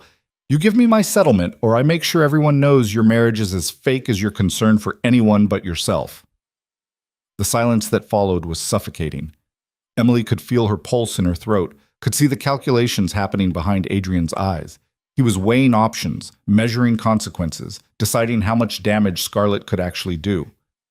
"Okay," Adrian said finally. Emily's head snapped toward him. "What?" "Okay, I'll give you the settlement." Adrian's voice was calm, businesslike. "But not 2 million, you get 500,000. Take it or leave it." "That's insulting." "That's generous considering you're blackmailing me. 500,000, or I call your bluff and let you tell whoever you want whatever story makes you feel important. But consider this. The second you go public with accusations about my marriage, I go public with documentation of every shady thing your family's company has done in the last 5 years. And trust me, there's a lot. Your father's business will be under investigation within 24 hours. So yes, 500,000. Final offer." Scarlett's expression cycled through rage and calculation before settling on resigned acceptance. "Fine, but I want it in cash. Marcus will arrange a wire transfer. You'll have it by end of business today." Adrian's tone made it clear the conversation was over. "Now get out of my house." Scarlett looked at Emily one more time. "Good luck. You're going to need it with him." She left in a swirl of expensive perfume and barely contained fury. Marcus escorted her out. The door closed behind them with a decisive click. Emily stared at Adrian. "You just paid her off. I just made a problem go away. There's a difference." "You could have called her bluff. I could have done a lot of things." Adrian rolled to the window, stared out at nothing. "But the truth is, she wasn't bluffing. She has contacts. She could make this messy, and I don't want messy. Not right now. Because it would damage your reputation? Because it would hurt you." Adrian turned to face her. "If she goes public, every news outlet in New York will be running stories about how I bought a wife, how you're just another transaction, how our whole marriage is a sham. And yes, people already suspect that. But suspicion is different from confirmation. Suspicion allows for plausible deniability. Confirmation destroys that." Emily felt something crack in her chest. "You paid her to protect me. I paid her to protect us both. Don't make it more than it is." "It is more. You just spent $500,000 to keep me from being humiliated. That's not nothing." Adrian's expression was unreadable. "I told you once that you're mine. That still applies. No one gets to hurt you without consequences. Not Scarlett, not anyone." "I'm not yours, Adrian. I'm not property." "I know that." His voice was tight. "That came out wrong. What I meant was, you're under my protection. You're my responsibility, and I take my responsibilities seriously." "Is that all I am? A responsibility?" Adrian was quiet for a long moment. Then he said, "You know you're more than that." "Do I? Because you keep pushing me away every time we get close to admitting this is real." "Because it can't be real." Adrian's voice rose. "Don't you understand that? Every time I let someone matter, they destroy me. My parents, my partner, Scarlett, everyone I've ever trusted has used that trust against me. So yes, I push you away. Because you're temporary, Emily. You're going to leave in 9 months, and I'm trying very hard not to forget that. What if I don't want to be temporary? You don't know what you want. You said so yourself." "I said that 3 months ago. Things change." "Do they?" Adrian's eyes were dark, challenging. "Or are you just confusing Stockholm Syndrome with feelings? You're stuck here, playing a role, and I'm the only person you interact with regularly. That's not love. That's just proximity and loneliness." The words hit like a slap. Emily took a step back. "That's what you think this is? Me being lonely?" "I think you're a good person who's trying to make the best of a difficult situation. And I think you've convinced yourself that what you're feeling is real because the alternative, that you're trapped in a fake marriage with someone who can't give you what you need, is too depressing to face.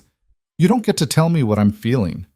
Someone has to, because you're lying to yourself, Emily. You don't love me. You love the idea of me. You love being seen and valued for the first time in your life. But that's not the same thing as actually loving the person I am." Emily felt tears burning behind her eyes. "You're wrong." "Am I? Then tell me. What do you love about me? specifically, not the money or the lifestyle or the fact that I pay attention to you. What actual thing about Adrian Volkov do you love? Emily opened her mouth, closed it. Her mind was racing, but the words wouldn't come, and Adrian's expression shifted into something that looked like resignation. That's what I thought, he said quietly. You should go. I have work to do. Adrian, please, Emily, just go. She went, walked out of the office with her heart in pieces and her thoughts in chaos, made it to the library before she started crying, angry tears that she couldn't stop and didn't fully understand. Adrian was wrong. He had to be wrong. What she felt wasn't just loneliness or gratitude or Stockholm syndrome. It was real. It was, except she couldn't articulate it, couldn't name the specific things about him that made her heart race. And maybe that meant Adrian was right.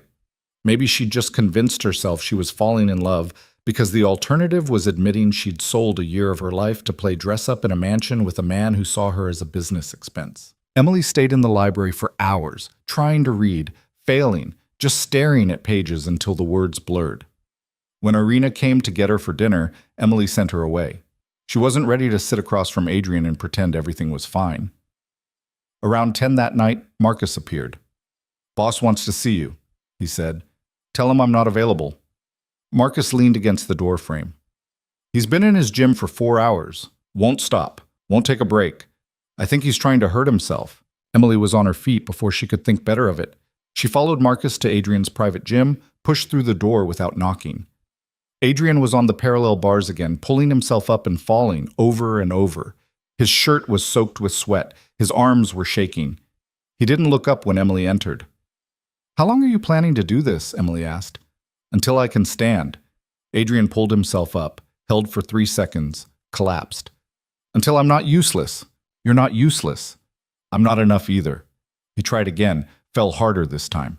The sound of his body hitting the mat made Emily flinch. "Not enough to keep Scarlett. Not enough to give you what you need. Not enough to be the man I used to be." Emily crossed to where he lay on the mat, breathing hard. She sat down beside him. "Adrian, stop." "Why? So I can face the fact that I'm stuck like this? That nothing I do will ever be enough?" "Stop because you're going to hurt yourself. Because this isn't about physical therapy anymore. It's about punishment." Adrian rolled onto his back, stared at the ceiling. "Maybe I deserve punishment." "For what?" "For dragging you into my mess. For making you play this role. For—" His voice cracked. "For caring about you when I promised myself I wouldn't." Emily's breath caught. "Adrian, I lied earlier, in my office, when I said you were just confusing loneliness with feelings. I lied because pushing you away is easier than admitting I've already fallen for you." He turned his head to look at her.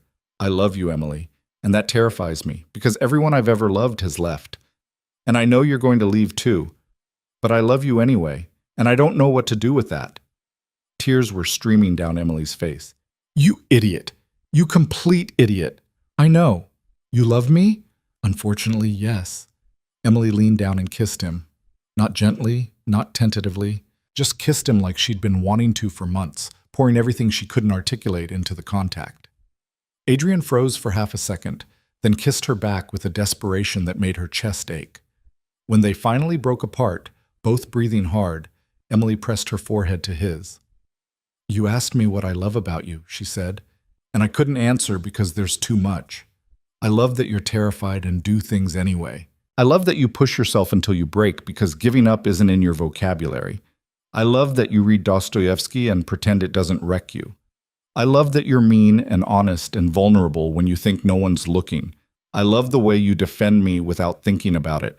The way you let me see you struggle. The way you—" "Okay," Adrian interrupted softly. "Okay, I get it. No, you don't. Because you still think I'm going to leave, and I'm not. I'm staying, Adrian, not because of the contract or the money, or because I'm confused. I'm staying because I'm in love with you, and 6 months seems like a stupid amount of time to wait to say that." Adrian stared at her like she'd just spoken a language he didn't understand. Then he pulled her down and kissed her again, slower this time, like he was trying to memorize the shape of her mouth. "You're staying," he said against her lips. "You're actually staying." "I'm actually staying. Even though I'm broken?" You're not broken. You're just different. Emily ran her fingers through his hair. And I love you different. Adrian made a sound that was half laugh, half sob. Then he just held her, face buried against her shoulder, shaking in a way that had nothing to do with physical exhaustion. They stayed like that for a long time. When Adrian finally pulled back, his eyes were red, but his expression was lighter than Emily had ever seen it. I don't know how to do this, he admitted. The relationship part. The being vulnerable part. Good thing we have time to figure it out. 9 months. A lifetime, Emily corrected. If you want it. I want it. I want you. I want... Adrian stopped, overwhelmed. Everything. I want everything with you. Then let's start with getting you back in your chair and going to bed. Not together, Emily added quickly. I mean separately, in our separate rooms, because we should probably take this slow. Emily. Yeah? Shut up and kiss me again. She did, and it felt like coming home to a place she hadn't known existed, like finding something she hadn't realized she'd been searching for, like the beginning of something that might actually last. They did eventually make it back to their separate rooms that night, though it took significantly longer than it should have because Adrian kept pulling Emily back for one more kiss, one more moment, one more whispered confession about how he'd been in love with her since she'd called him out for being an ass after the gala. Emily fell asleep still smiling, her phone buzzing with ignored messages from her sister, her heart too full to care about anything except the fact that Adrian loved her, actually loved her, not the performance or the convenience, but the real, messy, complicated person underneath. The next morning, Adrian was already in the dining room when Emily came down for breakfast. He looked up when she entered, and his expression was so open, so unguarded, that it made Emily's breath catch. "Good morning," he said. "Good morning." Emily sat down across from him. "Sleep well?" "No. Kept replaying last night in my head." "Me too." They stared at each other across the table, neither quite knowing how to navigate this new dynamic. Then Adrian reached across and took Emily's hand. "I meant what I said," he told her. "All of it." "I know. So did I." "So what now?" Emily squeezed his hand. "Now we have breakfast. Then we figure out the rest as we go." "That's not much of a plan." "No, but it's honest, and I think honest is better than perfect." Adrian smiled, really smiled, the kind that transformed his entire face. Honest is definitely better than perfect. They were still holding hands when Marcus walked in and stopped dead. "Oh," he said. "So that happened." "Marcus, get out," Adrian said without looking away from Emily. "Just came to say Scarlett's money transferred. She's officially off our backs." "Good. Now get out." Marcus left, grinning. Emily could hear him in the hallway telling Irina that she owed him $50. "They bet on us?" Emily asked. "Apparently." Adrian didn't look bothered.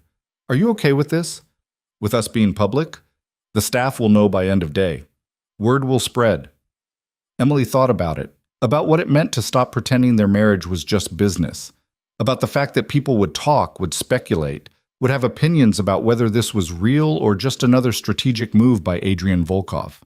"I'm okay with it," she said finally. "Let them talk. We know what this is." "And what is it?" "Real, messy, ours." Emily stood and walked around the table, leaned down to kiss Adrian properly. "And worth fighting for." Adrian pulled her onto his lap, which was awkward given the wheelchair, but neither of them cared. They sat like that for a while, foreheads pressed together, just breathing in the same space. "I love you," Adrian said quietly. "In case I didn't say it enough last night. You said it plenty, but I don't mind hearing it again. I love you, and I'm going to keep saying it until you're sick of hearing it." "That's going to take a while." Emily kissed him again, soft and slow. "I love you too, even when you're stubborn and impossible. Especially when I'm stubborn and impossible. Especially then." They stayed in the dining room long after breakfast was over, talking about everything and nothing, making plans that felt real instead of temporary. About trips they wanted to take, books they wanted to read together, whether Adrian's physical therapy sessions would be weird now that Emily knew exactly how he felt about her. "Probably weirder," Adrian admitted. "James already gives me looks. This will make it worse." "Good. You deserve to be uncomfortable sometimes." I'm starting to think you enjoy torturing me. Only a little. Emily stood reluctantly. I should let you get to work. Adrian caught her hand. Or you could stay. Work from the library. Be nearby. You want me nearby? I want you always, but I'll settle for nearby when you're willing. Emily's heart did something complicated. Okay, nearby works. She spent the rest of the day in the library while Adrian worked in his office, doors open so they could see each other across the hallway. It was domestic in a way that should have felt boring, but instead felt perfect. Just existing in the same space, occasionally calling out random thoughts, sharing coffee breaks and stolen kisses when no one was watching. This was what Emily had been searching for her whole life without knowing it. Not grand gestures or dramatic romance, just someone who wanted her present, who valued her company, who saw her and chose her and kept choosing her. And Adrian was that someone. Broken, complicated, difficult Adrian who loved her enough to let down every wall he'd built. It wasn't perfect. They still had 9 months left on their original contract. Still had to navigate the revelation that their marriage had become real. Still had to figure out how to be partners instead of strangers playing roles. But they had time. And they had each other. And for now, that was more than enough. The weeks that followed felt like learning a language Emily hadn't known she needed to speak. Being with Adrian wasn't easy. He was still guarded, still flinched when she got too close to topics that hurt, still woke up some mornings treating her like an employee before remembering they'd crossed that line weeks ago. But he was trying. They both were. And that counted for something. Emily moved into Adrian's wing a month after they'd admitted what they were. Not into his room. Adrian had been adamant about that, saying he needed to do things properly, whatever that meant. But into the room adjacent to his, connected by a sitting area that became their shared space, where they'd have coffee in the morning and talk until midnight and fall asleep on opposite couches when conversation turned into comfortable silence. It was domestic and strange, and nothing like Emily had imagined when she'd agreed to marry a stranger for money. This was real, messy and imperfect and real. I need to tell you something, Adrian said one evening. They were in the sitting area. Emily was reading. Adrian was pretending to work, but mostly just watching her, which he did a lot now that he'd stopped pretending he didn't want to. Emily looked up. That sounds ominous. It's not. Maybe. I don't know. Adrian set his laptop aside. I've been working with James on something specific, and it's been going well enough that I think I might be able to stand soon. Actually stand. For more than a few seconds. Emily's heart jumped. Adrian, that's amazing.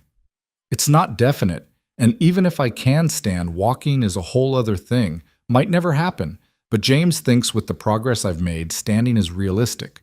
Maybe in a few months. Why do you look worried about that? Adrian was quiet for a moment. Because what if I can't? What if I get everyone's hopes up and then fail? What if people start expecting the old version of me and I can't deliver? Then you don't deliver. And people deal with it. Emily closed her book. Adrian, you don't owe anyone the person you used to be. You're allowed to be whoever you are now. Oh, what if who I am now isn't enough? For who? Your business partners? Random people with opinions? Because I can promise you, the people who actually matter don't care whether you're standing or sitting. They care that you're here. Do you care? The question was quiet, vulnerable. About whether you can stand? Emily moved to sit beside him. Honestly, no. I fell in love with you in that wheelchair. If you never stand again, nothing changes for me. And if you do stand, nothing changes either. You're still you. Adrian pulled her close, pressed his face against her hair. How did I get this lucky? You married a random event planner out of desperation. Hardly luck. Best decision I ever made. Emily laughed against his chest. You're being sappy. I don't know how to handle sappy Adrian. Get used to it. You're stuck with me now. Good. They stayed like that until Emily's phone started buzzing insistently. She pulled it out, saw Rachel's name for the 100th time that week, and sighed. I should probably call my sister back, Emily said. She's been threatening to show up unannounced if I keep ignoring her. Do you want to see her? I don't know, maybe. She's going to have a lot of opinions about all of this. Then invite her here, Adrian said. Let her have opinions to our faces instead of via text. Emily pulled back to look at him. You'd be okay with that? Meeting my family? Emily, we're married. I'm going to have to meet your family eventually. Might as well get it over with. Wow. So romantic. Get it over with. Adrian smiled. I'll be charming. I'll win them over. They'll love me. They're going to think you're a criminal who bought their daughter. I am a criminal who bought their daughter. But I'm also a criminal who loves their daughter. That's got to count for something. Emily kissed him. You're ridiculous. You love me anyway. Unfortunately, yes. Rachel showed up 3 days later with their mother in tow because apparently Emily's family had decided this required a united front. Emily met them in the foyer, stomach in knots, very aware that this mansion and this life and this version of herself was going to be impossible to explain. Rachel hugged her first, hard, almost violent. You're alive. I was starting to think he'd murdered you. Hi, Rachel. Mom. Emily hugged her mother, who looked older than she remembered. Tired. Thanks for coming. Did we have a choice? You disappeared into a mansion with a man we've never met and stopped returning calls. Her mother's voice was sharp. What were we supposed to think? That I'm an adult who can make my own decisions? Adults don't marry strangers, Emily. Some adults do. I did. Emily took a breath. Look, I know this is weird. I know you have questions. But can we at least sit down before you start interrogating me? She led them to a sitting room, hyper-aware of how they were looking at everything, the art, the furniture, the obvious wealth that dripped from every surface.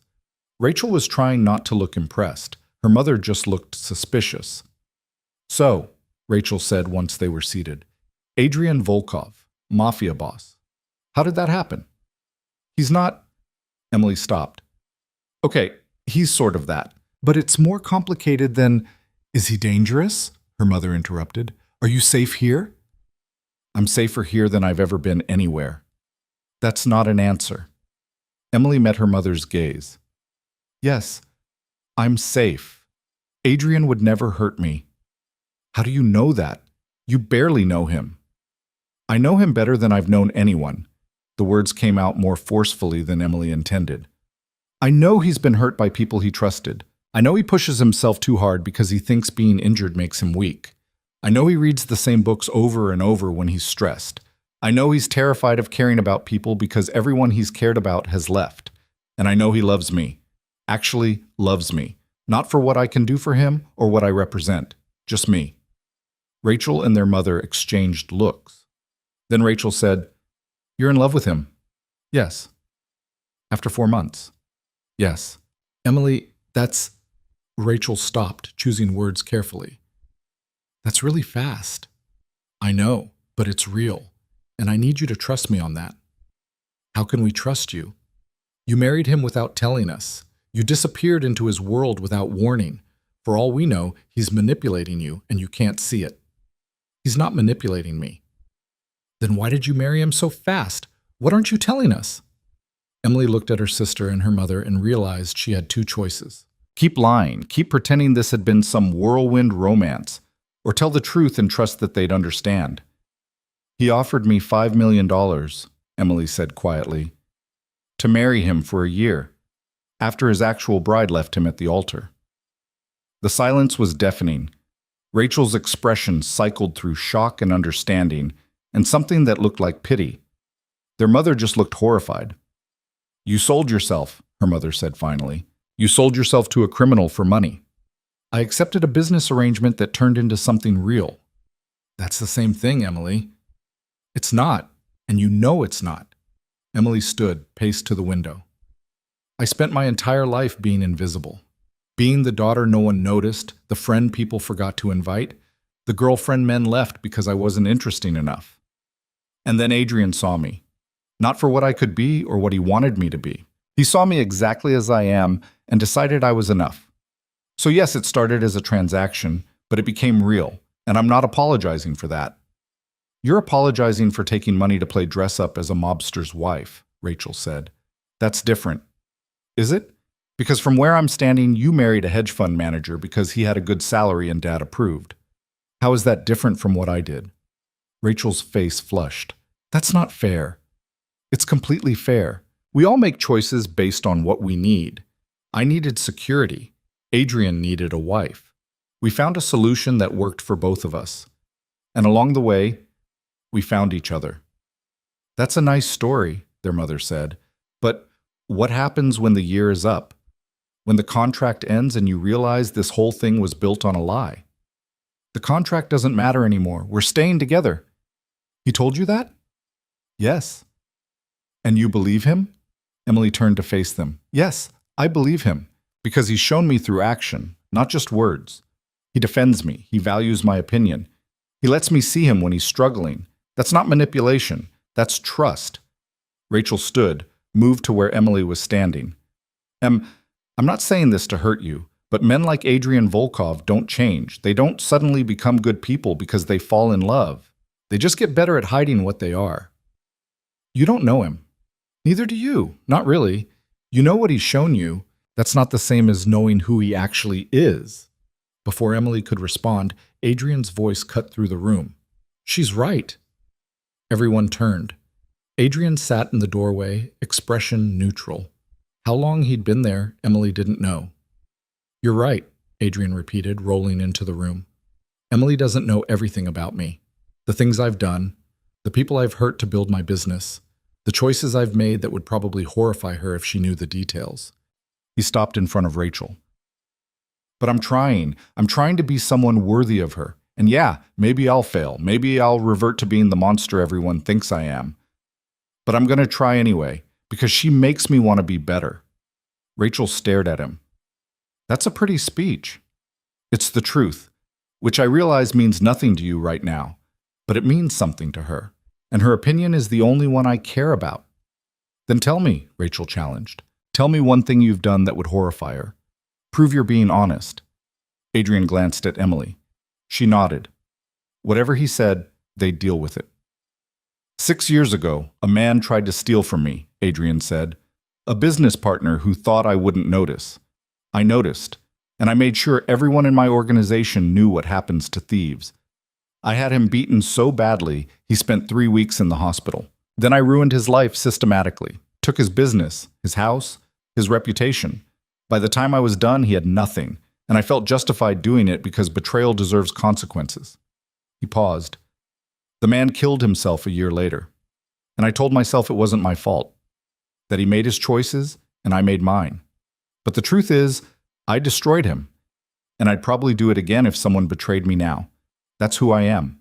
Someone who doesn't forgive, someone who punishes without mercy. The room was silent. Emily felt sick, but not surprised. She'd known Adrian's world was violent. Knowing specifics just made it real in a way that was harder to ignore. That's horrible, their mother said finally. Yes, it is. Adrian didn't look away. And there are other stories like that, probably dozens. I'm not a good man.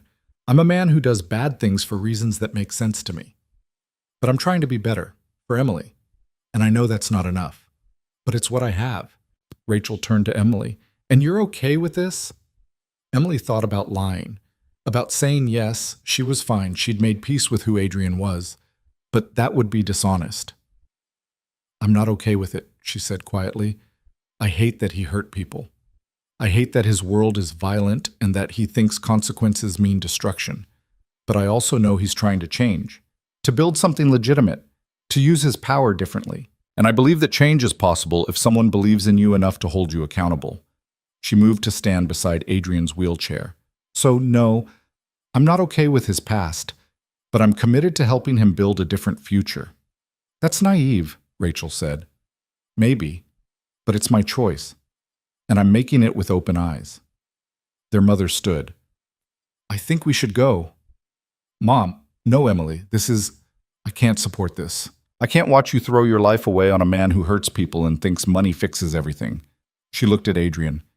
You seem to care about my daughter. If that's true, you'll let her go. You'll let her have a normal life with someone who isn't, whatever you are. You're right, Adrian said quietly. She deserves better than me. She deserves someone who hasn't done the things I've done.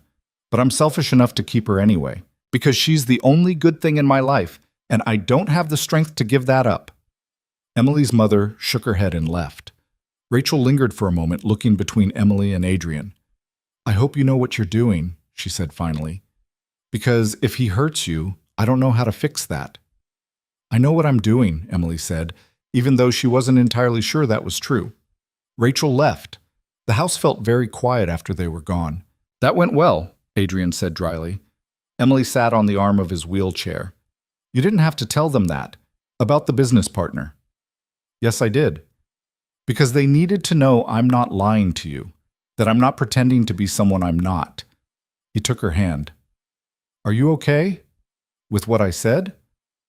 I don't know. Ask me tomorrow when I've processed it. Fair enough?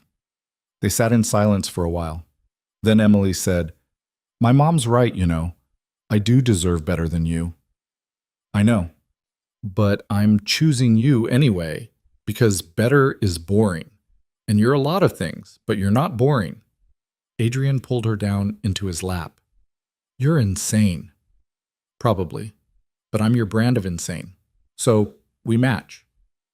We really don't. You're good, and I'm not. You're good enough for me. That's all that matters. Adrian kissed her slow and deep. When they broke apart, he said, I'm going to mess this up. You know that, right? I'm going to do something awful, and you're going to question why you stayed. Probably. And I'm going to drive you crazy with my need for affection and communication and all the things you're terrible at. But we'll figure it out. You're very optimistic for someone who just heard that her husband destroyed a man's life. I'm very optimistic for someone who fell in love with a mafia boss. It's kind of my thing now. Adrian laughed despite himself. You're ridiculous. You've mentioned that several times. Because it keeps being true. They stayed like that until the light faded and Irina came to announce dinner. Walked to the dining room hand in hand, facing whatever came next together. 3 months later, Scarlett resurfaced. Not in person this time, but through the media. Someone had leaked the story about Adrian's marriage, how it started, the contract, everything. The article was everywhere within hours, complete with unnamed sources and enough detail that it couldn't be dismissed as rumor. Emily saw it first, scrolling through news on her phone over breakfast. Her stomach dropped. Adrian, she said quietly. He looked up from his coffee. What's wrong?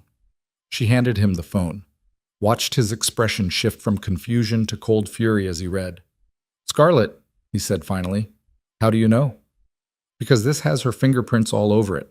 The timing, the details, the way it's framed to make me look like a monster who bought you. Adrian set the phone down carefully. I should have seen this coming. What do we do? Damage control. Marcus, get in here. Marcus appeared within seconds. Adrian explained the situation in clipped sentences. Marcus's expression darkened.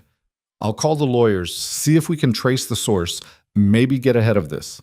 Don't bother, we know the source. And suing Scarlett will just make it worse. Adrian turned to Emily. We need to make a statement, together, before this spirals. What kind of statement? The truth? We're close enough to it. We admit the marriage started as an arrangement, but we explain that it became real, that we fell in love, that what we have now is legitimate. Adrian's voice was tight. Unless you don't want to do that. Unless you'd rather, I'm not leaving you because of an article, Adrian.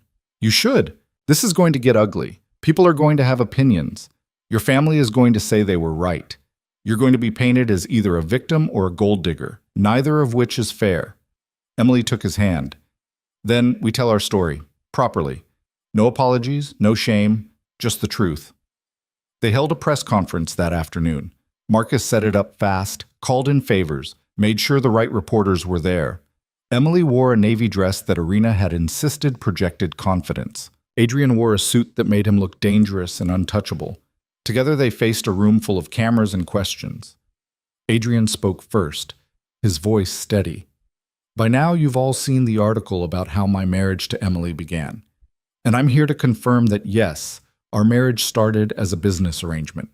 Emily was hired to stand in as my bride after my previous engagement ended publicly.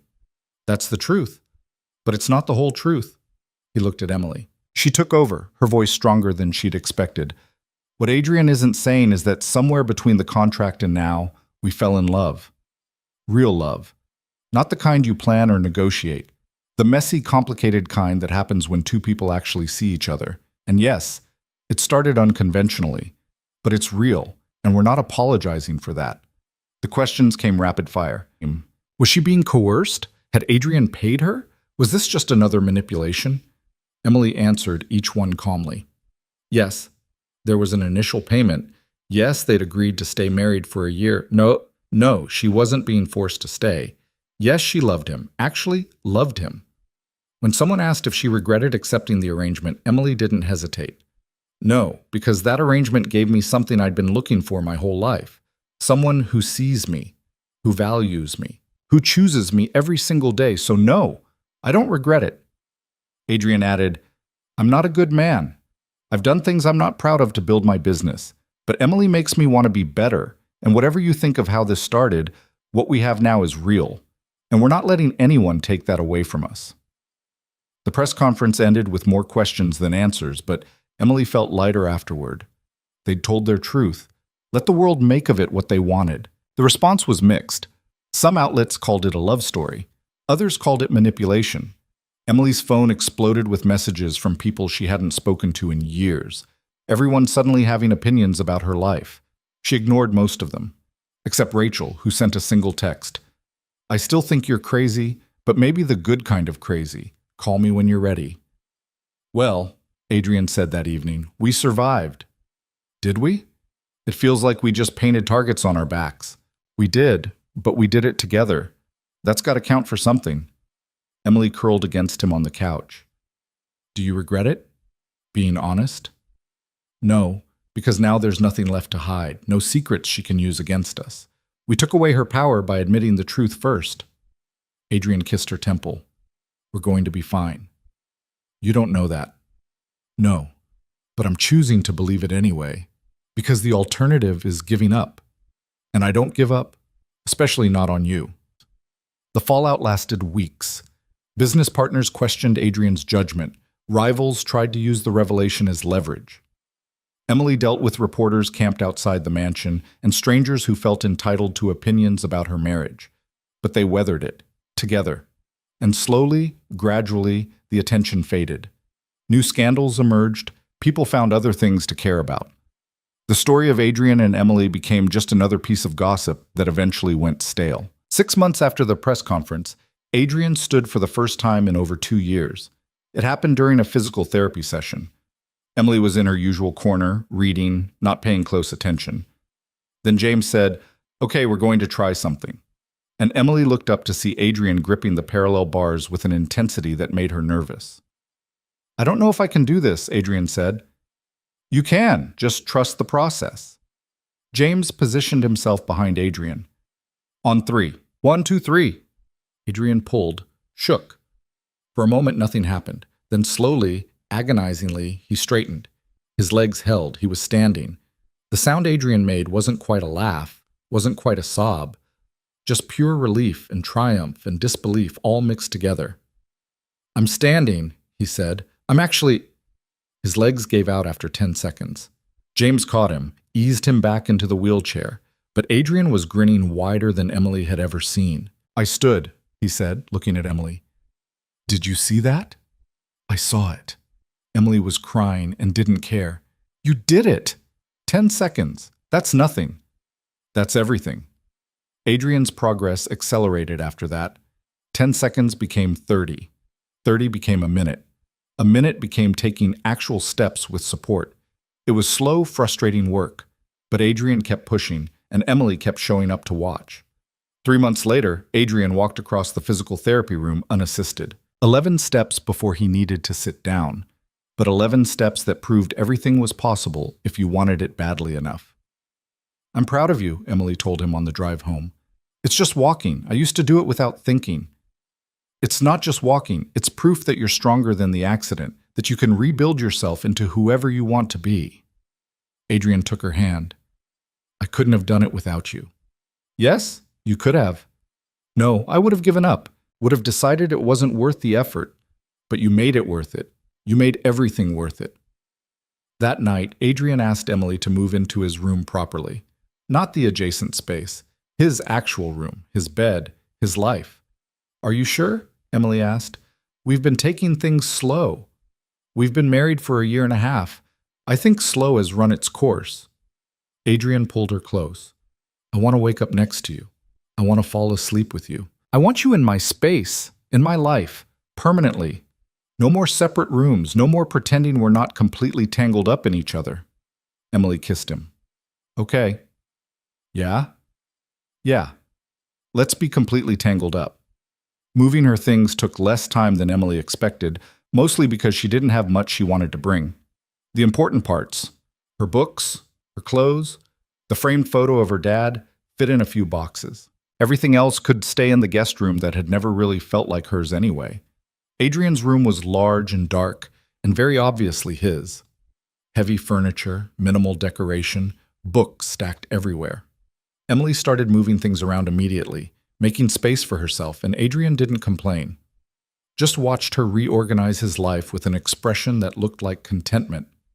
Are you going to let me keep any of my stuff in its original location? He asked. Probably not. You have terrible organizational skills. I'm a crime boss. I don't need organizational skills. You're a crime boss who can't find his reading glasses without help. You need organizational skills desperately. Adrian pulled her onto the bed. I don't need glasses if I have you to read things for me. That's a terrible system. It's efficient. He kissed her slowly. And it means you can't leave. I'm not leaving. Promise? Promise. They stayed in that night, ordered takeout, watched movies neither of them paid attention to. It was ordinary and perfect and exactly what Emily had been missing her entire life. Someone who wanted her there just because. Not for what she could do or how she could help, just for existing in the same space. I love you, Adrian said around midnight. I know. That's it? Just, I know? Emily smiled against his chest. I love you too, but you already knew that. Yeah, but I like hearing it. Then I'll keep saying it, every day until you're sick of it. I'll never be sick of it. We'll see. Give it another 50 years. Adrian went still. 50 years? At least. Maybe 60 if we're lucky. Emily looked up at him. Is that okay? Am I allowed to plan that far ahead? You're allowed to plan whatever you want. I'm not going anywhere. Good. Because I've gotten used to you. It would be inconvenient if you left. Inconvenient, Adrian repeated. That's romantic. I'm very romantic. You love it. I do, unfortunately. The 1-year anniversary of their wedding arrived quietly. Emily woke up to Adrian already awake, watching her with an expression she couldn't quite read. What? She asked. It's been a year. The contract's up. Technically, you're free to go. Emily's heart stumbled. Do you want me to go? No. But I want you to know you can. That you don't owe me anything. That if you want to walk away, Emily kissed him to shut him up. I'm not walking away. The contract stopped mattering months ago. We both know that. I want to renew our vows, Adrian said, properly this time. Not in front of hundreds of people I barely know. Just us and the people who actually matter. Make this official in a way that isn't about survival or strategy. Just love. Emily felt tears burning. You want to marry me again? I want to marry you right. The way I should have the first time if I hadn't been so focused on not looking weak. Adrian took her hand. You deserve a wedding that's about us. About choosing each other freely. Will you marry me again, Emily? Knowing exactly what you're getting into. Yes, obviously, yes. They held the ceremony 2 months later. Small, intimate, in the mansion's garden. Just Rachel and Emily's mom. Marcus and Irina and James. A handful of Adrian's people who'd proven themselves loyal. The priest who'd married them the first time, looking significantly less stressed. Emily wore a dress she'd chosen herself, simple, white, nothing like the borrowed bridesmaid dress from the first wedding. Adrian stood at the altar. Actually stood, with just a cane for support. When Emily reached him, he was shaking slightly from the effort, but his smile was real. Hi, she said. Hi. Adrian took her hand. You look beautiful. You're standing. I wanted to be standing when I married you properly. Seemed important. The ceremony was short. No performance, no strategy, just two people who'd found each other in chaos and decided to build something real. When the priest asked if she took Adrian to be her husband, Emily's voice was steady. I do. Adrian's response was quieter. I do. Then by the power vested in me, I now pronounce you husband and wife. Again. Everyone laughed. Adrian pulled Emily close and kissed her, and it felt like beginning instead of ending, like the start of something they'd build together instead of something imposed by desperation. At the reception, small, just dinner in the mansion, Rachel pulled Emily aside. "You were right," she said, "about him, about all of this. I was wrong to judge. You weren't wrong to be worried. This whole thing was insane." "It was, but it worked. You're happy, really happy. And he looks at you like you're the only thing keeping him alive." Rachel hugged her. "I'm glad you didn't listen to me." "Me too."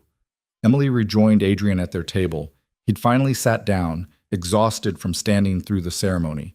She took his hand. "Tired?" she asked. "Exhausted. Worth it, though." Adrian lifted her hand, kissed her knuckles. "Thank you." "For what?" "For staying. For believing in me when I didn't believe in myself. For making me want to be better." His voice dropped. "For loving me when I didn't deserve it." "You deserve it. You just needed to believe that." "I'm starting to. Because of you." The evening faded into night. Guests left gradually. Eventually, it was just Emily and Adrian in the garden, string lights glowing overhead, music playing softly. "Dance with me," Adrian said. "You've been standing all day. You should rest." "I'm resting tomorrow. Right now I want to dance with my wife." Emily helped him stand, supported him while they swayed to music that was barely audible. It wasn't graceful. Adrian leaned heavily on her, and they moved slowly, carefully. But it was theirs, real and imperfect, and theirs. "I love you," Adrian said against her hair, "in case I haven't said it enough today." "You've said it plenty, but I don't mind hearing it again." "I love you. And I'm going to spend the rest of my life proving you made the right choice staying." Emily pulled back enough to meet his gaze. "You already have. Every single day. You've already proven it." They stayed in the garden until Adrian couldn't stand anymore. Went inside to a house that was finally, truly home. Fell asleep tangled together in a bed that belonged to both of them. And in the morning, Emily woke up to Adrian watching her again, expression soft in the early light. "Good morning, Mrs. Volkov," he said. "Good morning, Mr. Volkov." Emily kissed him. "What do you want to do today?" "Anything, everything, whatever you want. I want normal, just a normal day with you." "I think I can manage that." They spent the day doing nothing important. Breakfast together. Walking through the garden, slowly, with Adrian using his cane, but walking. Reading in the library. Making dinner together in a kitchen that usually only the staff used. Small, ordinary moments that added up to a life Emily had stopped believing she'd ever have. That night, curled against Adrian's chest, Emily thought about the woman she'd been a year and a half ago. Invisible, lonely, convinced she wasn't enough. That woman wouldn't recognize who Emily had become. Someone seen, someone valued, someone loved. "Thank you," Emily said quietly.